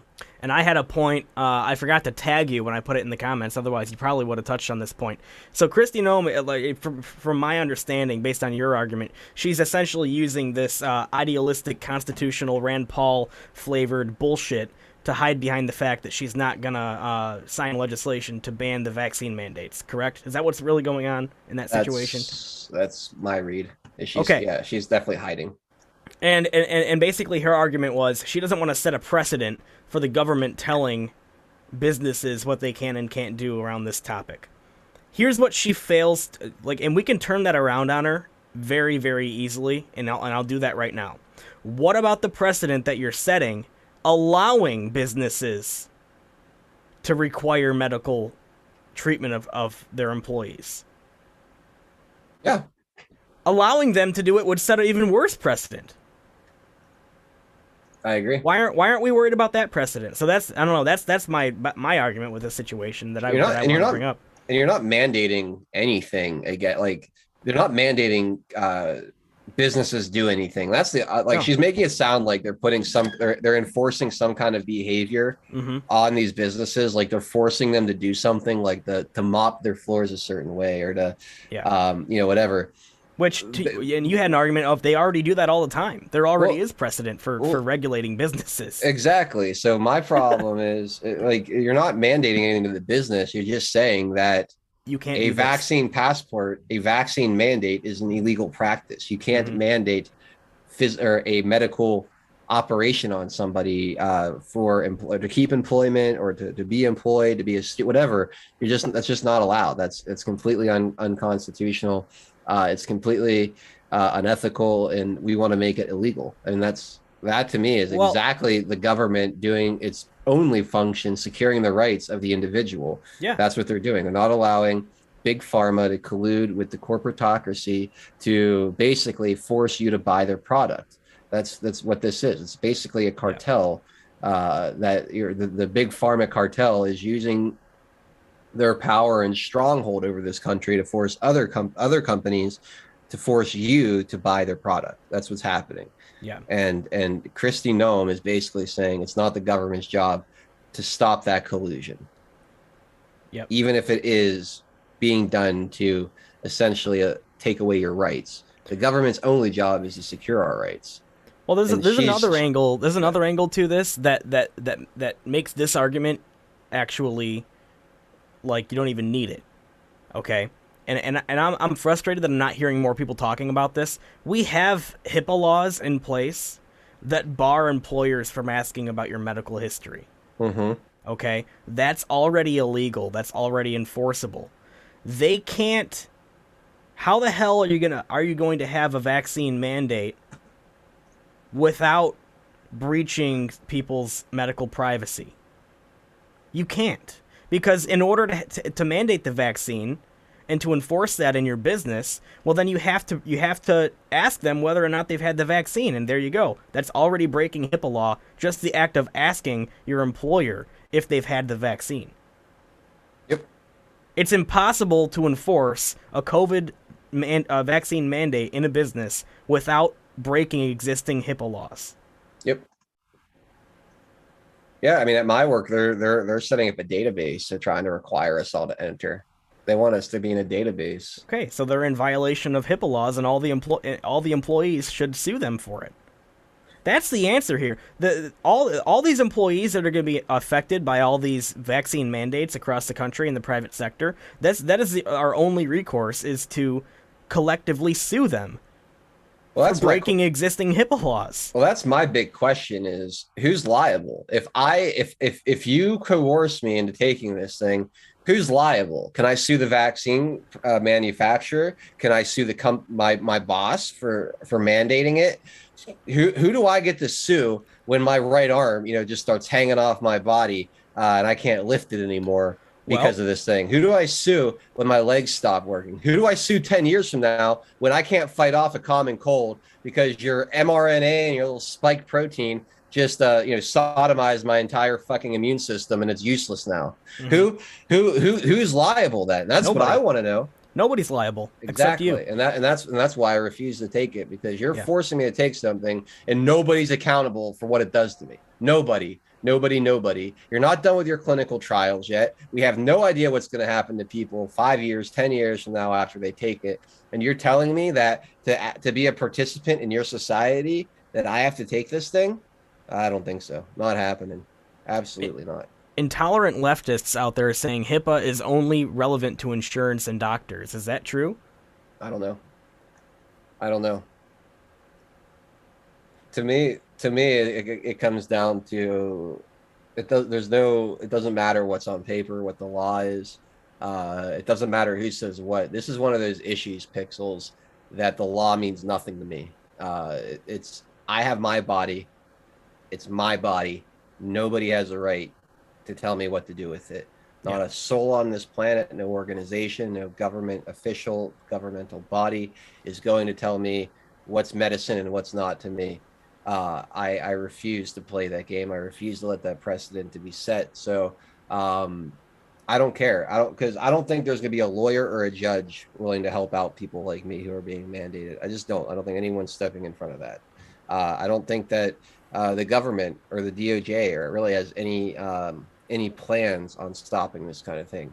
The only hope we have of stopping this is mass non-compliance, massive non-compliance. You all refusing to do this, refusing to go along with it. That's the only way it's going to stop it. It's not going to be stopped from the top down. So this is one of the few times I will tell you to be lawless. If you're in a state that's trying to be lawless, there's a time to go along and to get along, and there's a time to stand up and fight. And when it comes to forceful injections, violation of the Nuremberg Code, this is where you stop being nice, you stop placating, you stop pacifying, and you get more of a confrontational attitude about things. And that's where I'm at. Yeah, I'm to be very confrontational. The other thing that I was saying on my show yesterday is people need to take a step back and realize, the people that are thinking about complying with this in order to keep their job, you need to ask yourself a question. Are human rights more important than your career? Or is your career more important than human rights? Is your sovereignty over your own body, does that matter more to you than your current job? I don't know about you guys out there, but I would choose my sovereignty over my own body instead of my job any day. Because this is such a larger issue than your career. This is huge. I'll put it another way. Do you want your children to have the right to refuse a shot? Do you want your children to have the right to say no? Because that's what's at stake here. Yeah. Your children will be subjugated. Your children will be subjugated in perpetuity if we don't stand up right now. They will never have the freedom. They will never have the ability to, to have their human chemistry remain the way God intended it. They will be owned by the state. And this is what I was talking about earlier. I think this is the whole point of this vaccine, is to replace your God-given immune system with their nanotech, essentially. They want complete control over your ability to fight off whatever viruses they put out there. See, what they've tricked you, when I say you, I mean the country, not you guys. You guys listening are probably pretty smart. But they've tricked you into thinking that your God-given immune system, the one that evolves and learns and overcomes and strengthens itself based on challenges, that really, really complex and beautiful immune system that God gave you to fight off anything that you might encounter in this planet, that they want to convince you that that's inadequate and that you need their artificial enhancements to survive. And what that shot's doing, and what these shots and boosters over time is going to do, is basically disable the immune system God gave you, and it's going to make you completely dependent on what they put inside of you artificially at that point. Yep. I refuse to start going down that path, and I'm not going to let it happen. Totally agree. I'm right there in lockstep with you, my friend. Real quick, Fight for Trump gifted a cookie. Thank you very much, Fight for Trump, for the cookie. So did Judy the Lady Pug. Good to see you out there. Thank you very much for the cookie. Nag1229 out there gifted a cookie and said, in case you're hungry. Oh, I am, actually. I haven't eaten anything today. And Dale Bercier out there gifted a can and said, a can of whoop ass for you, too. Thank you very much, Dale Bercier. So one of the other things I wanted to talk about today, it's looking like Wisconsin is getting closer and closer to an audit. Have you seen this from the Gateway Pundit? Wisconsin House Speaker Robin Vos calls for cyber forensic audit of Wisconsin's 2020 presidential election results. That's huge. Yeah. Yeah, Wisconsin's one of the big three remaining. According to this, actually, it also says last weekend, Speaker Robin Vos traveled with President Trump on a private plane to the massive political rally in Alabama, so he was there. And then today, he called for a cyber forensic audit. So, we'll see what happens. There's a lot of details in here on like how it's going, but I mean, what of this, if anything, would you want to mention? Well, I'll just mention that Steve Bannon has said over and over again that the lowest hanging fruit in all of these states is Wisconsin. What they did there was the most obvious, and it will be the easiest to prove. So it looks like you're going to get, Arizona at the end of this month. We're going to have some kind of answers there. Wisconsin's moving forward. It looks like Georgia will be moving forward. PA is an interesting one. I could bring up something on PA. I covered it earlier on my show. You've got a major rhino over there blocking things. Well, trying to confuse people too, really trying to make the situation a lot more ambiguous than it really is. So you can cover that. But you got Wisconsin, Georgia, and Arizona right now looking like they will get to the bottom of their elections. Pennsylvania, it's interesting because the Rhino leadership is now cornered into doing some kind of investigation. It's going to be a matter of, do we get a real audit going there, or is it going to be a symbolic nonsense audit like we saw in New Hampshire and like we've seen them attempt to do in your state, Pixels, where they don't investigate anything. They just write a report saying that it's all on the up and up. No, they basically like count the ballots again and say, yeah, that's how many we had. There you go, full audit. Nothing wrong here, nothing to see. It's totally pathetic. Well, they count the machine images. They don't even go as far as to do a hard count of the actual paper.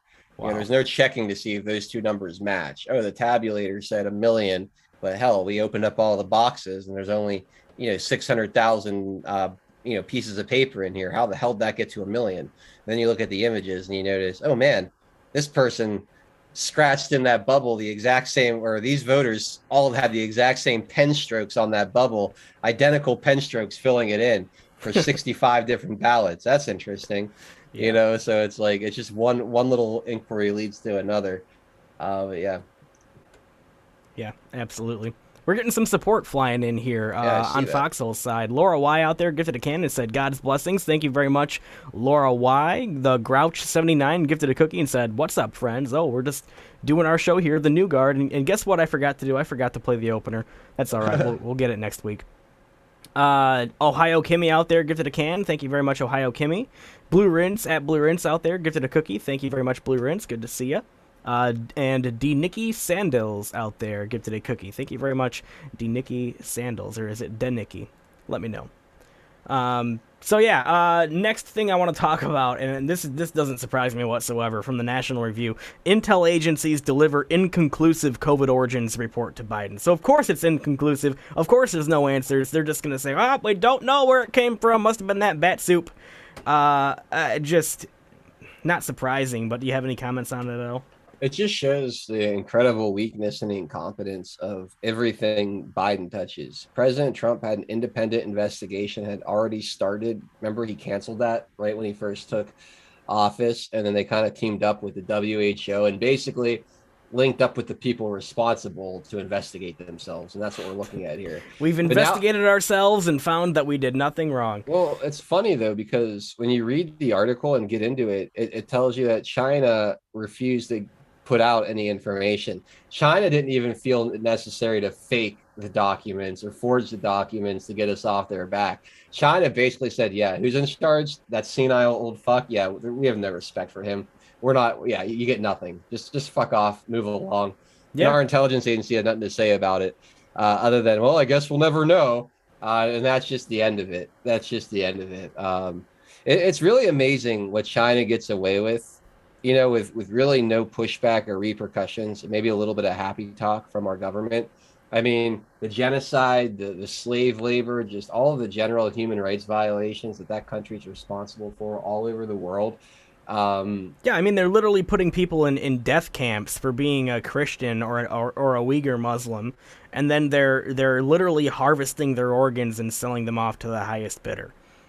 Yeah, and we continue to do business with them constantly. Yeah, this is what we invaded Europe over the same types of practices that were happening from the Nazis. Now, what is it, 80 years later, the same type of shit's happening in China, and the U.S. government, including all the so-called Republicans out there, have really not much at all to say about it, other than Tom Cotton kind of bitching about it every once in a while. Yep. That's it. That's all you see.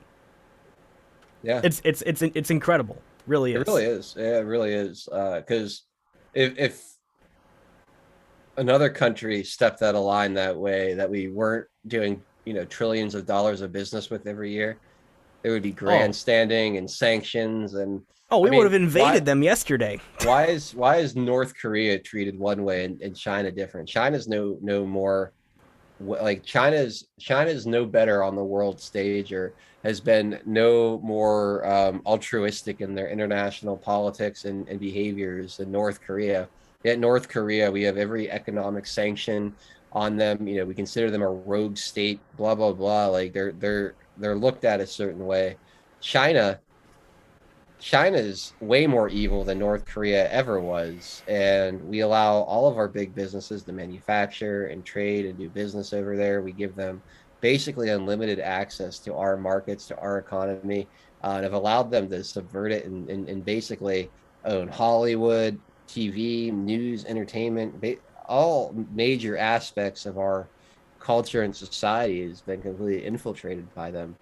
It's just amazing. It's just amazing to see the difference in how things are reported on, like I said, like North Korea or Russia versus China. China's the most evil of them all. Mm-hmm. So here's another one.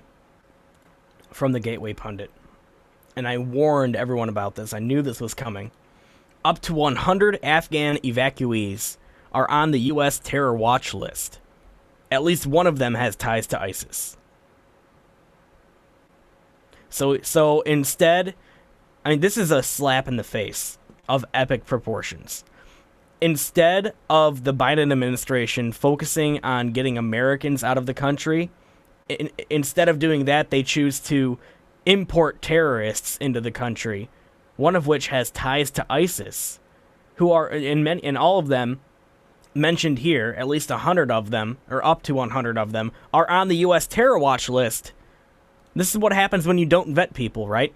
But it's bad enough that they're not prioritizing Americans to get out of the country. It's even worse that instead of Americans, they're importing terror into our country, literally. They should only be allowed to stay in D.C. The only city that any of these terrorists should be allowed to stay is in D.C. Put the walls back up. That's the only place. They should not. They should have to stay in D.C. and they should only be allowed to stay in D.C. And in fact, if I were elected, that's where every illegal that we capture coming over the border would be dropped. They'd be dropped right on fucking the Capitol building, right in the White House front, lawn, right in front of the Supreme Court stairs. I would litter the entire city of D.C. with all of these illegal potential terrorist threats, and that's where they should stay. These are the people that are responsible for bringing them here. That should be their problem. Let them stay. I'd have no problem with that. Bring over as many illegals and potential terrorists as possible, but they're never allowed to leave D.C. They just have to stay in Washington, D.C. That whole city. Just give it all to them. Give it to the illegals. Give it to the terrorists. Just let them have it. That could be their own little sanctuary. But my only condition to that is that anyone that currently lives in D.C., I'm talking about in the city of D.C. right now, anyone that currently lives or works within that city isn't allowed to leave either. They all have to stay too.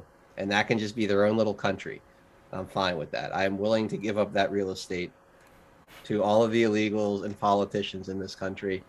They can all just have their little love fest right there. And the rest of us can enjoy this beautiful land without them. Yeah. So here's something that I find really, really, really interesting here. This is coming from Just the News. 2 House members and U.S. military veterans, Representatives Seth Moulton, a Democrat, and Peter Meyer, a Republican, took unauthorized trip this week to Kabul as U.S. military forces scramble in Afghanistan to evacuate as many Americans and Afghan allies and terrorists, by the way, as possible before their August 31st withdrawal headline. So, a couple members of Congress have decided to go to Kabul. Isn't this kind of a stupid move? How do they expect to get out of there? I don't know, man. This to me just sounds like absolutely insane because apparently there's this gigantic insane situation happening where we're trying to get people out of there and it's not working very well, and 2 of our House members decide to just up and go there. I mean, they should be allowed to do whatever they want. No, I agree. It's just like, what the hell? I thought we were having a crisis of getting people out of there, and now it's like... It was 2 Republicans, right? No, it was a Republican and a Democrat. Interesting. Yeah, I don't know. I don't know. That is interesting. It sounds to me like a good grandstanding opportunity. I saw the chaos with my own 2 eyes. I could just hear them in the committee hearings now. I don't know, when they're deciding whether or not we should, reinvade and start another 20-year quagmire over there. Exactly.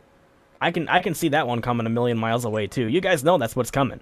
Oh yeah. They're not going to meet the deadline, right? The people are still going to be there, and then our military industrial complex are going to cream their pants and be like, "Oh yeah, we got to go back in. We got to at least get our Americans out." And then they'll go in, and after like a year, maybe they'll get all those people out, but then they'll be like, "Oh, we started another big mess. We got to continue country building." Like, I don't know. I just see it coming. Do you agree with me? Do you think they're going to try and get back into the Middle East and start another 20-year escapade? Oh, that's exactly what they're trying to do. And they're going to try to get I can already see how this is going to play out. They're trying to get the Republicans to be the ones that beg for it. They want us to be so outraged in what we see and how the Biden administration is handling this that when he is moved out or whatever and we win the midterms, that we're going to be somehow begging to get back in there and make it right and do something about these Taliban.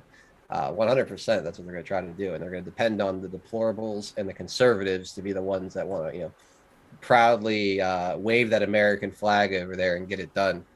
Don't be stupid enough to fall for it. It's a shame what happened in Afghanistan, but it's over now. There's no fixing that situation.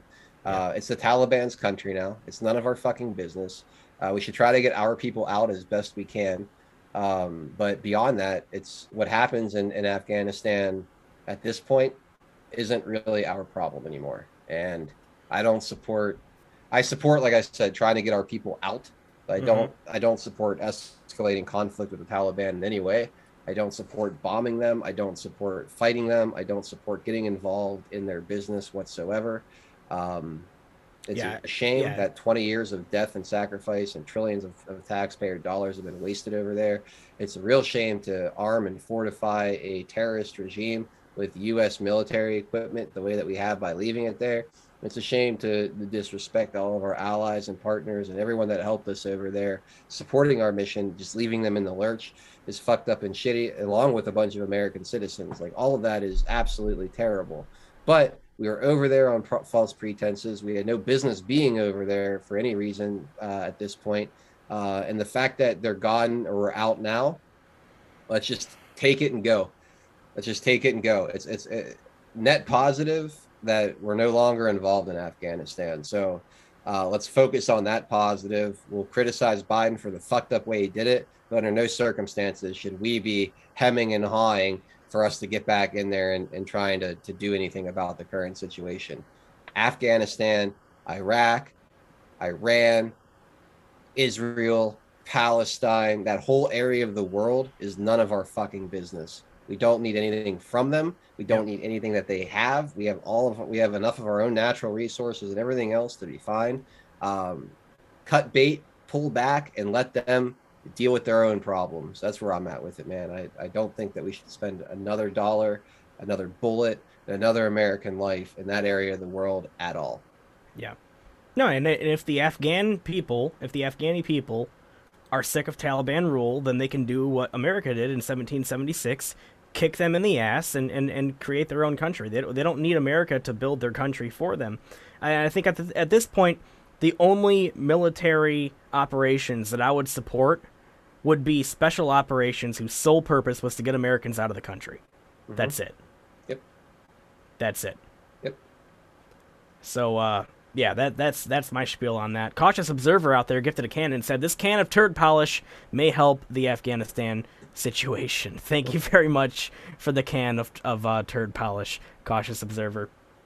All right, let's see. What else do I have? Yeah, that's kind of a nothing.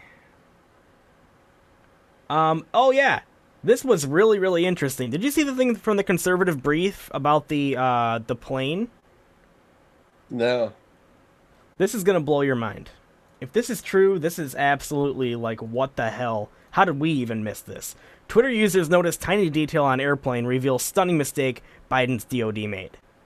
The Biden administration's catastrophic response to the Afghanistan crisis continues to get worse by the day.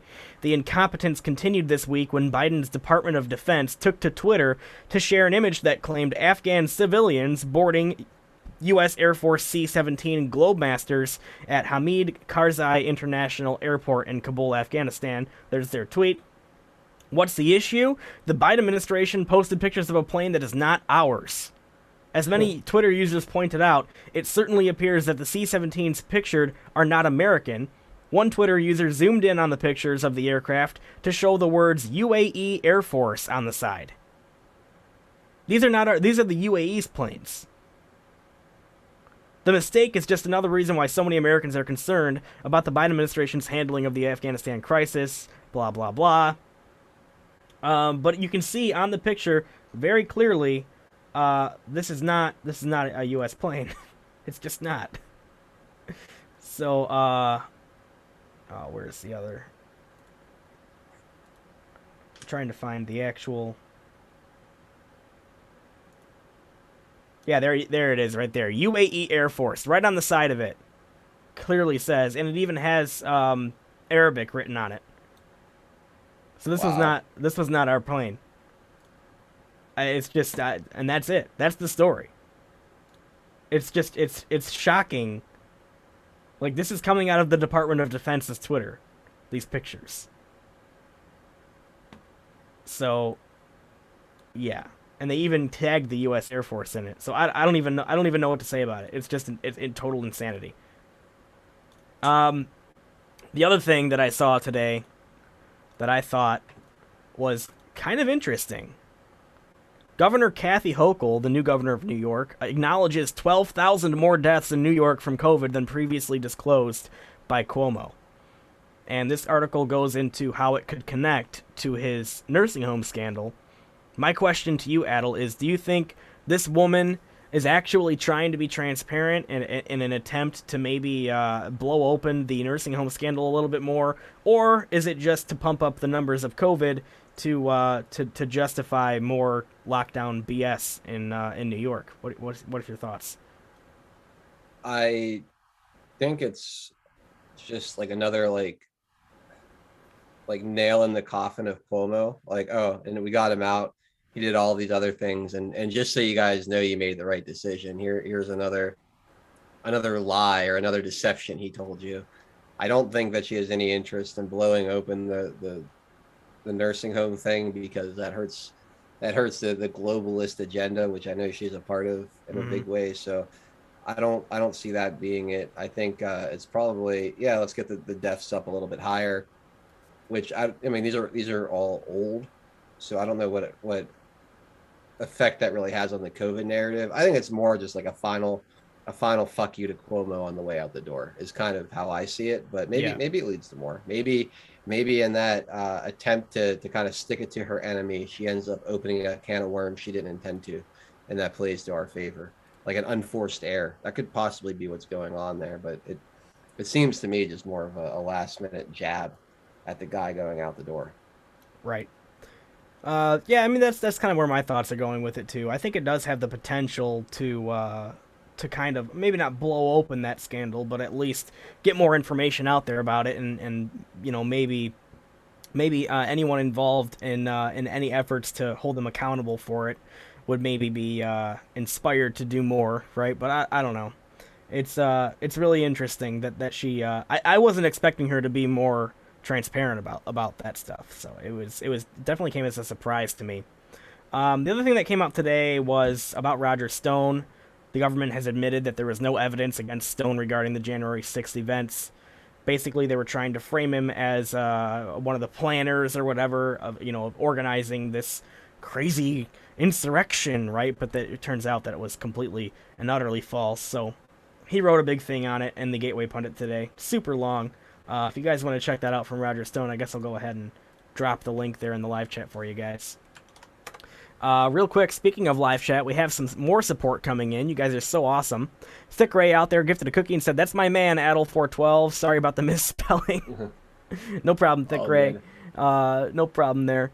At least you're not calling him Adele, which Adel, I feel so bad, man. If I was called Adele by like the majority of people who are first meeting me, I would lose my mind.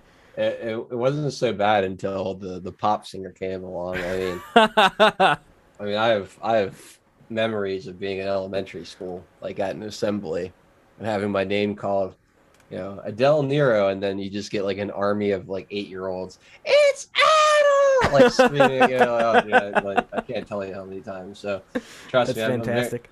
I'm very used to it.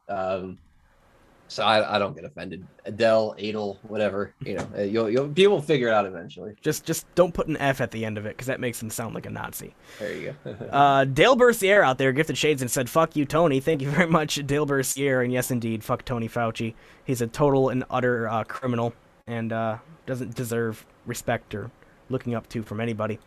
Tori Gem out there gifted a cookie. Thank you very much, Tori Gem. So let me see. Let me check the headlines and see if anything has come out as we have spoken. I'm sure stuff has. Texas Governor Greg Abbott authorizes the National Guard to arrest border crossers, so that's cool at least. One governor in America is doing his job. Is it just me, or is Abbott, like, I understand that Abbott's not perfect. He's far from perfect, but he's been making a lot of good moves lately. And also the AG of Texas. I'm generally just, like, being a citizen of Michigan, I'm generally just jealous of Texas right now in a big way. Do you feel the same way, Adam? Their AG is a rock star. Ken Paxton's a total rock star. Don't be fooled by Abbott.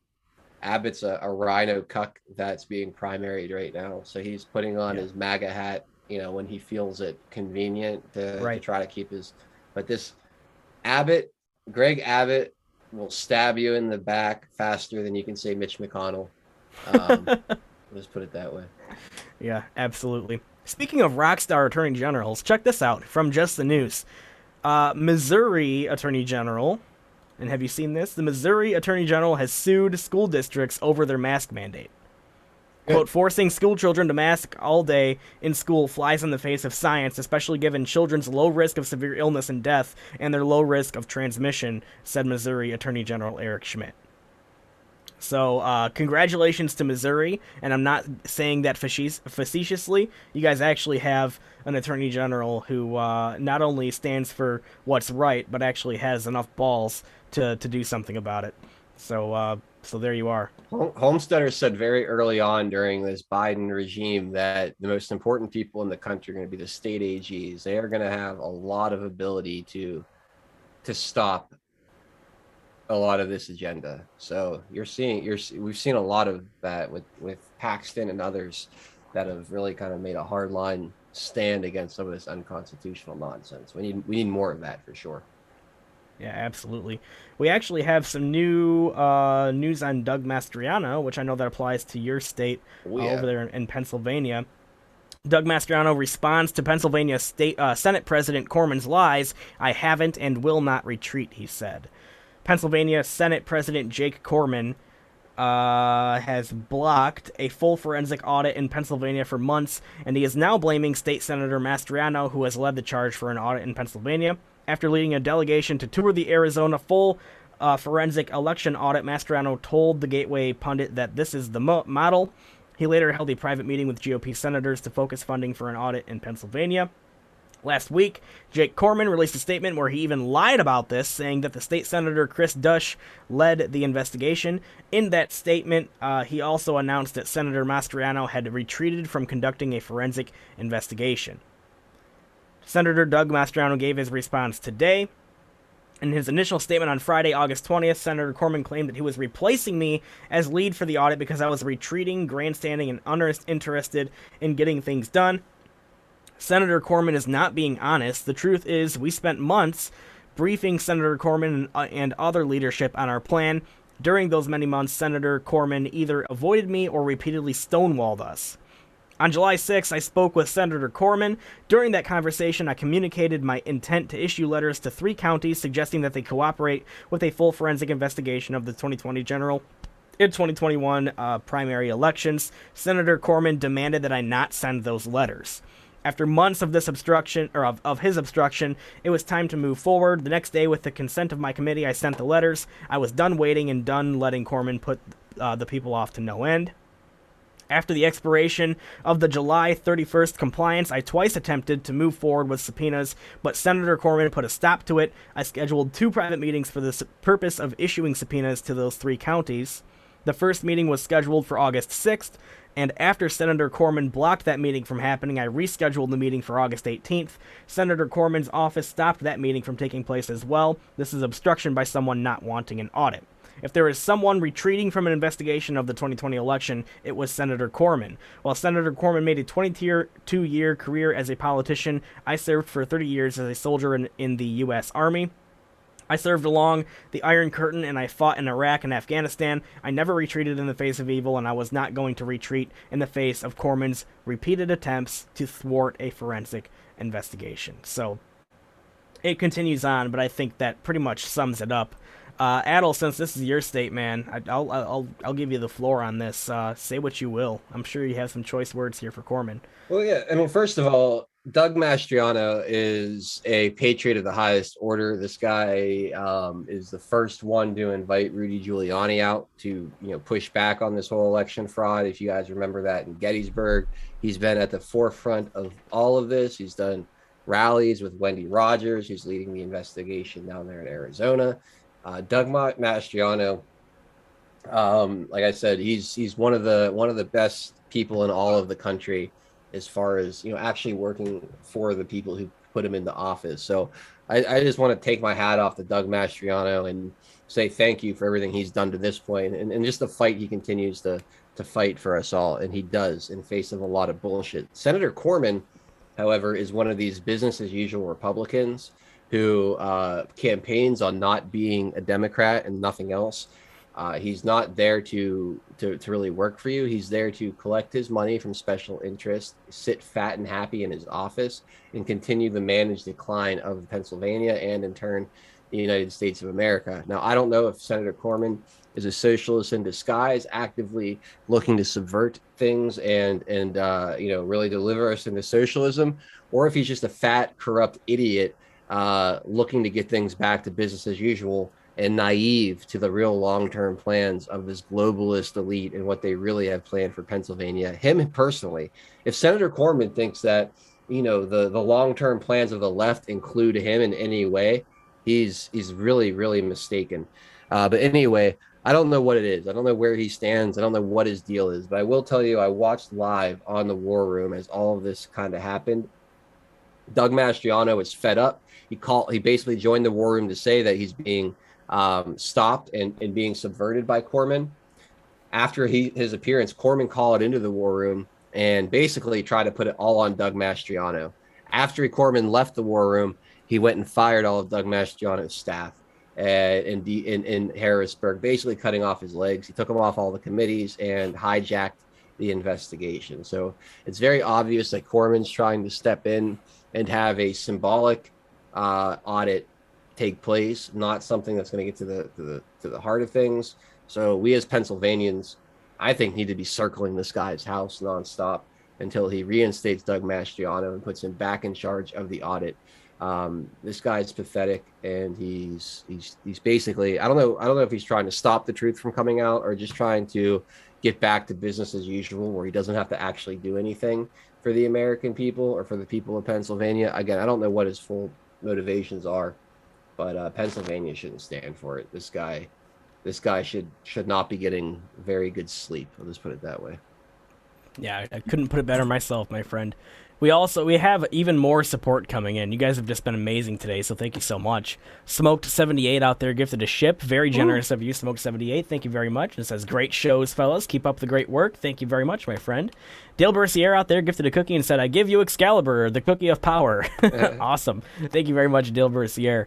Scorprat05 gifted a cookie and said, just showing support. So thank you very much, Scorprat05. Tamger Rao out there gifted a cookie and said, Angels in the outfield. Awesome comment. Love it. Thank you very much, Tamger Rao.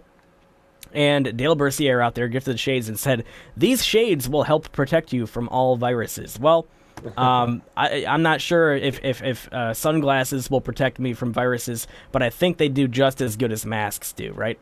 And the jabs. I would say that. Yeah, I would say that the digital shades are probably. In fact, I think any of the CDC.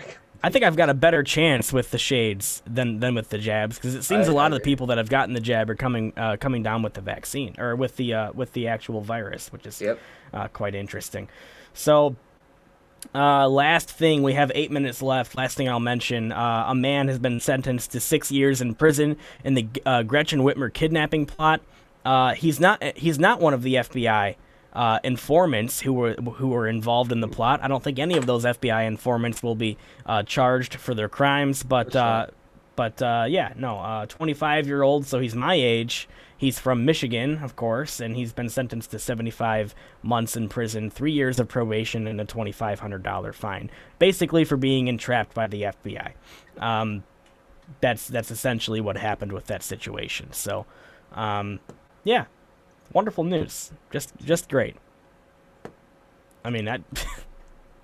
He's totally entrapped too. That's the worst part. The Yeah. whole plan was hatched by FBI agents or FBI informants, whatever you want to call it, and They're basically just fishing to see who they could catch, and this poor guy jumped in on it, and then they're like, "Oh, we got some." I mean, it's I mean, total entrapment. total entrapment. stupid move on his part, right? Oh, But yeah. I mean, he's not without blame. Like total stupid move on his part, but it was entrapment, total entrapment. Mm-hmm.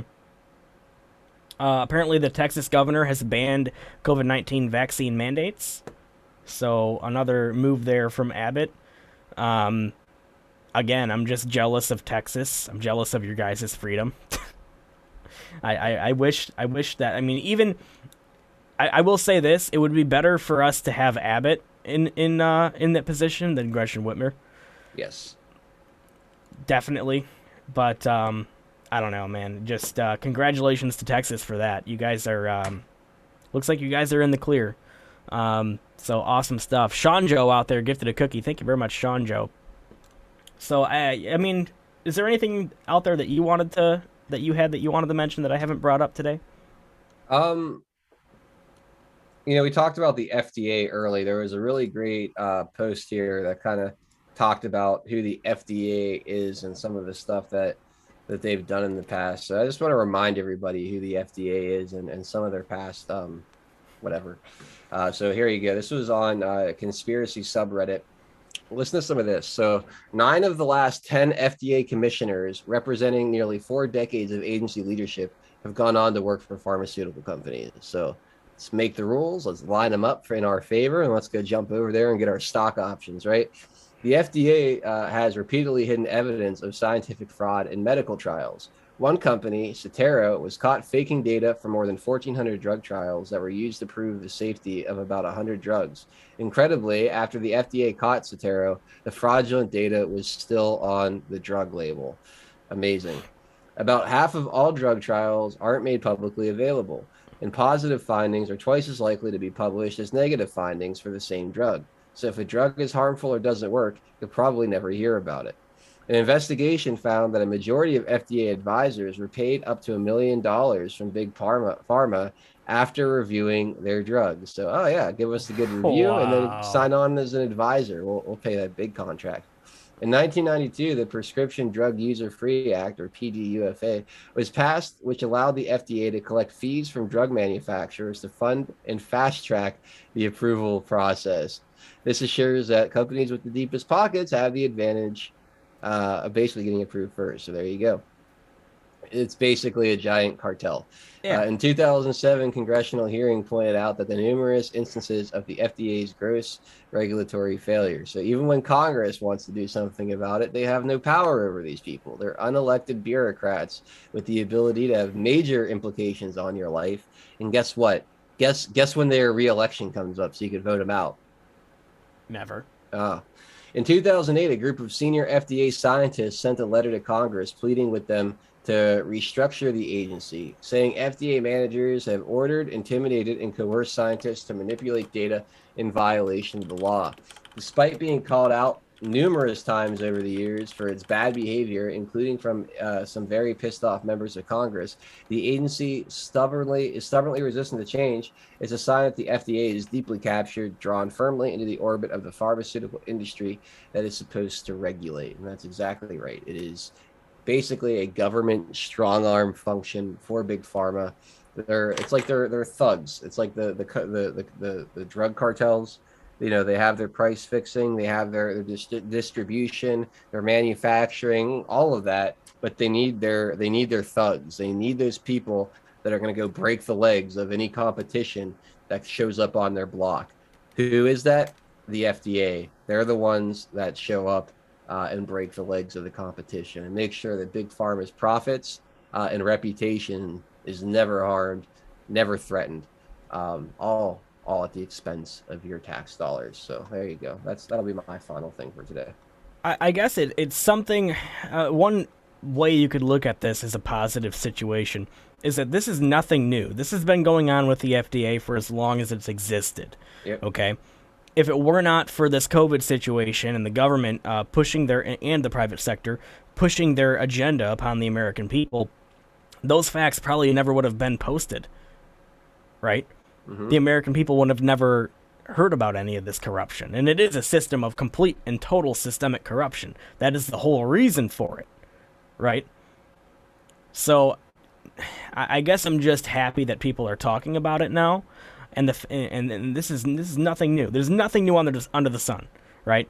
This is all stuff that's been going on for as long as both of us have been alive, and only now is it being uncovered. The question now is what can the people do about it? And I think that your sentiments on your show earlier, as far as saying, at this point there is nothing we can do about it other than completely dissolve the government and rebuild. And I think, and that's kind of where I'm going now. I don't think that the current situation that we have in America is sustainable. I think the government has gotten way, way, way too big, and there's no turning back now. It has to be dismantled at this point. It's the only way we're gonna fix this problem, is dismantling the federal government, back down to what the Constitution originally intended it to be, and that's it. So. But basically, we're pretty much out of time. I'm going to go ahead. Adel, what do you have going on? I wish I knew. I have, well, so tonight, if you guys want to keep hanging out with me tonight at 8:30 p.m. Eastern time, I'm going to have Tian Homesteader and Callie Homesteader join me for prep setting number 7. So if you guys are interested in how to jumpstart your food preps. So we're going to talk about, if you have like a certain amount of money, where should you prioritize it? If you want to get some basic food preps on a small budget, what would you do? So that's going to be tonight at 8:30. Tomorrow is typically taking it back with Dilly and Frank. I believe Frank's on vacation. Dilly's been sick. And I actually have work being done to my house tomorrow. I'm getting new windows installed. So I don't know if I'm going to be able to broadcast tomorrow or not. So if I can, I'll be going live at 4 p.m. Chances are, if I do go live at 4 p.m., it'll be just me and Dilly. But I just don't know. Definitely be doing a Friday show, though. So that's kind of where I'm at. I don't know what my house is going to be like tomorrow by the time we're ready to go live. One thing I'll tell you is don't expect much of a show prep from me tomorrow. Whenever I go live, it's either going to be hanging out with Dilly, which will be fun, or I'll just come on and do a casual conversation with you guys. I'll read live chat, take calls. We'll kind of swing through the internet together and see what we find. But it's going to be pretty casual tomorrow, no matter what. So that's my Thursday. Very good. Well, real quick, I have a couple thank yous to say to some awesome people out there. K-Mac gifted a can. Thank you very much, K-Mac, for the can. And Frodo Baggins gifted a can and said, "Great show. Thanks, guys." Well, no problem, Frodo Baggins, and thank you very much for the can. Hope everything in Middle Earth is going okay. All right. Well, I guess I'll have to make this announcement now. I'm unfortunately, this is totally unplanned, but I'm going to be out of town for the rest of the week. So my planned streams for tomorrow, for Friday, and for Saturday are canceled at this point. And I will not be back to my studio until this coming Monday. But this coming Monday, I will have The Breakdown, which is that awesome rapid-fire news blitz that you guys like from me. I'll be doing that at 6:30 p.m. Eastern Time on Monday. So that's the next time you guys will see me on air. With that, much love, everyone. Thank you for watching The New Guard with your buddy Season Pixels here, and my awesome friend here, Adel Nero, otherwise known as 412 Anon. So thank you guys for watching. We'll see you next week. Laura, go ahead and shut her down.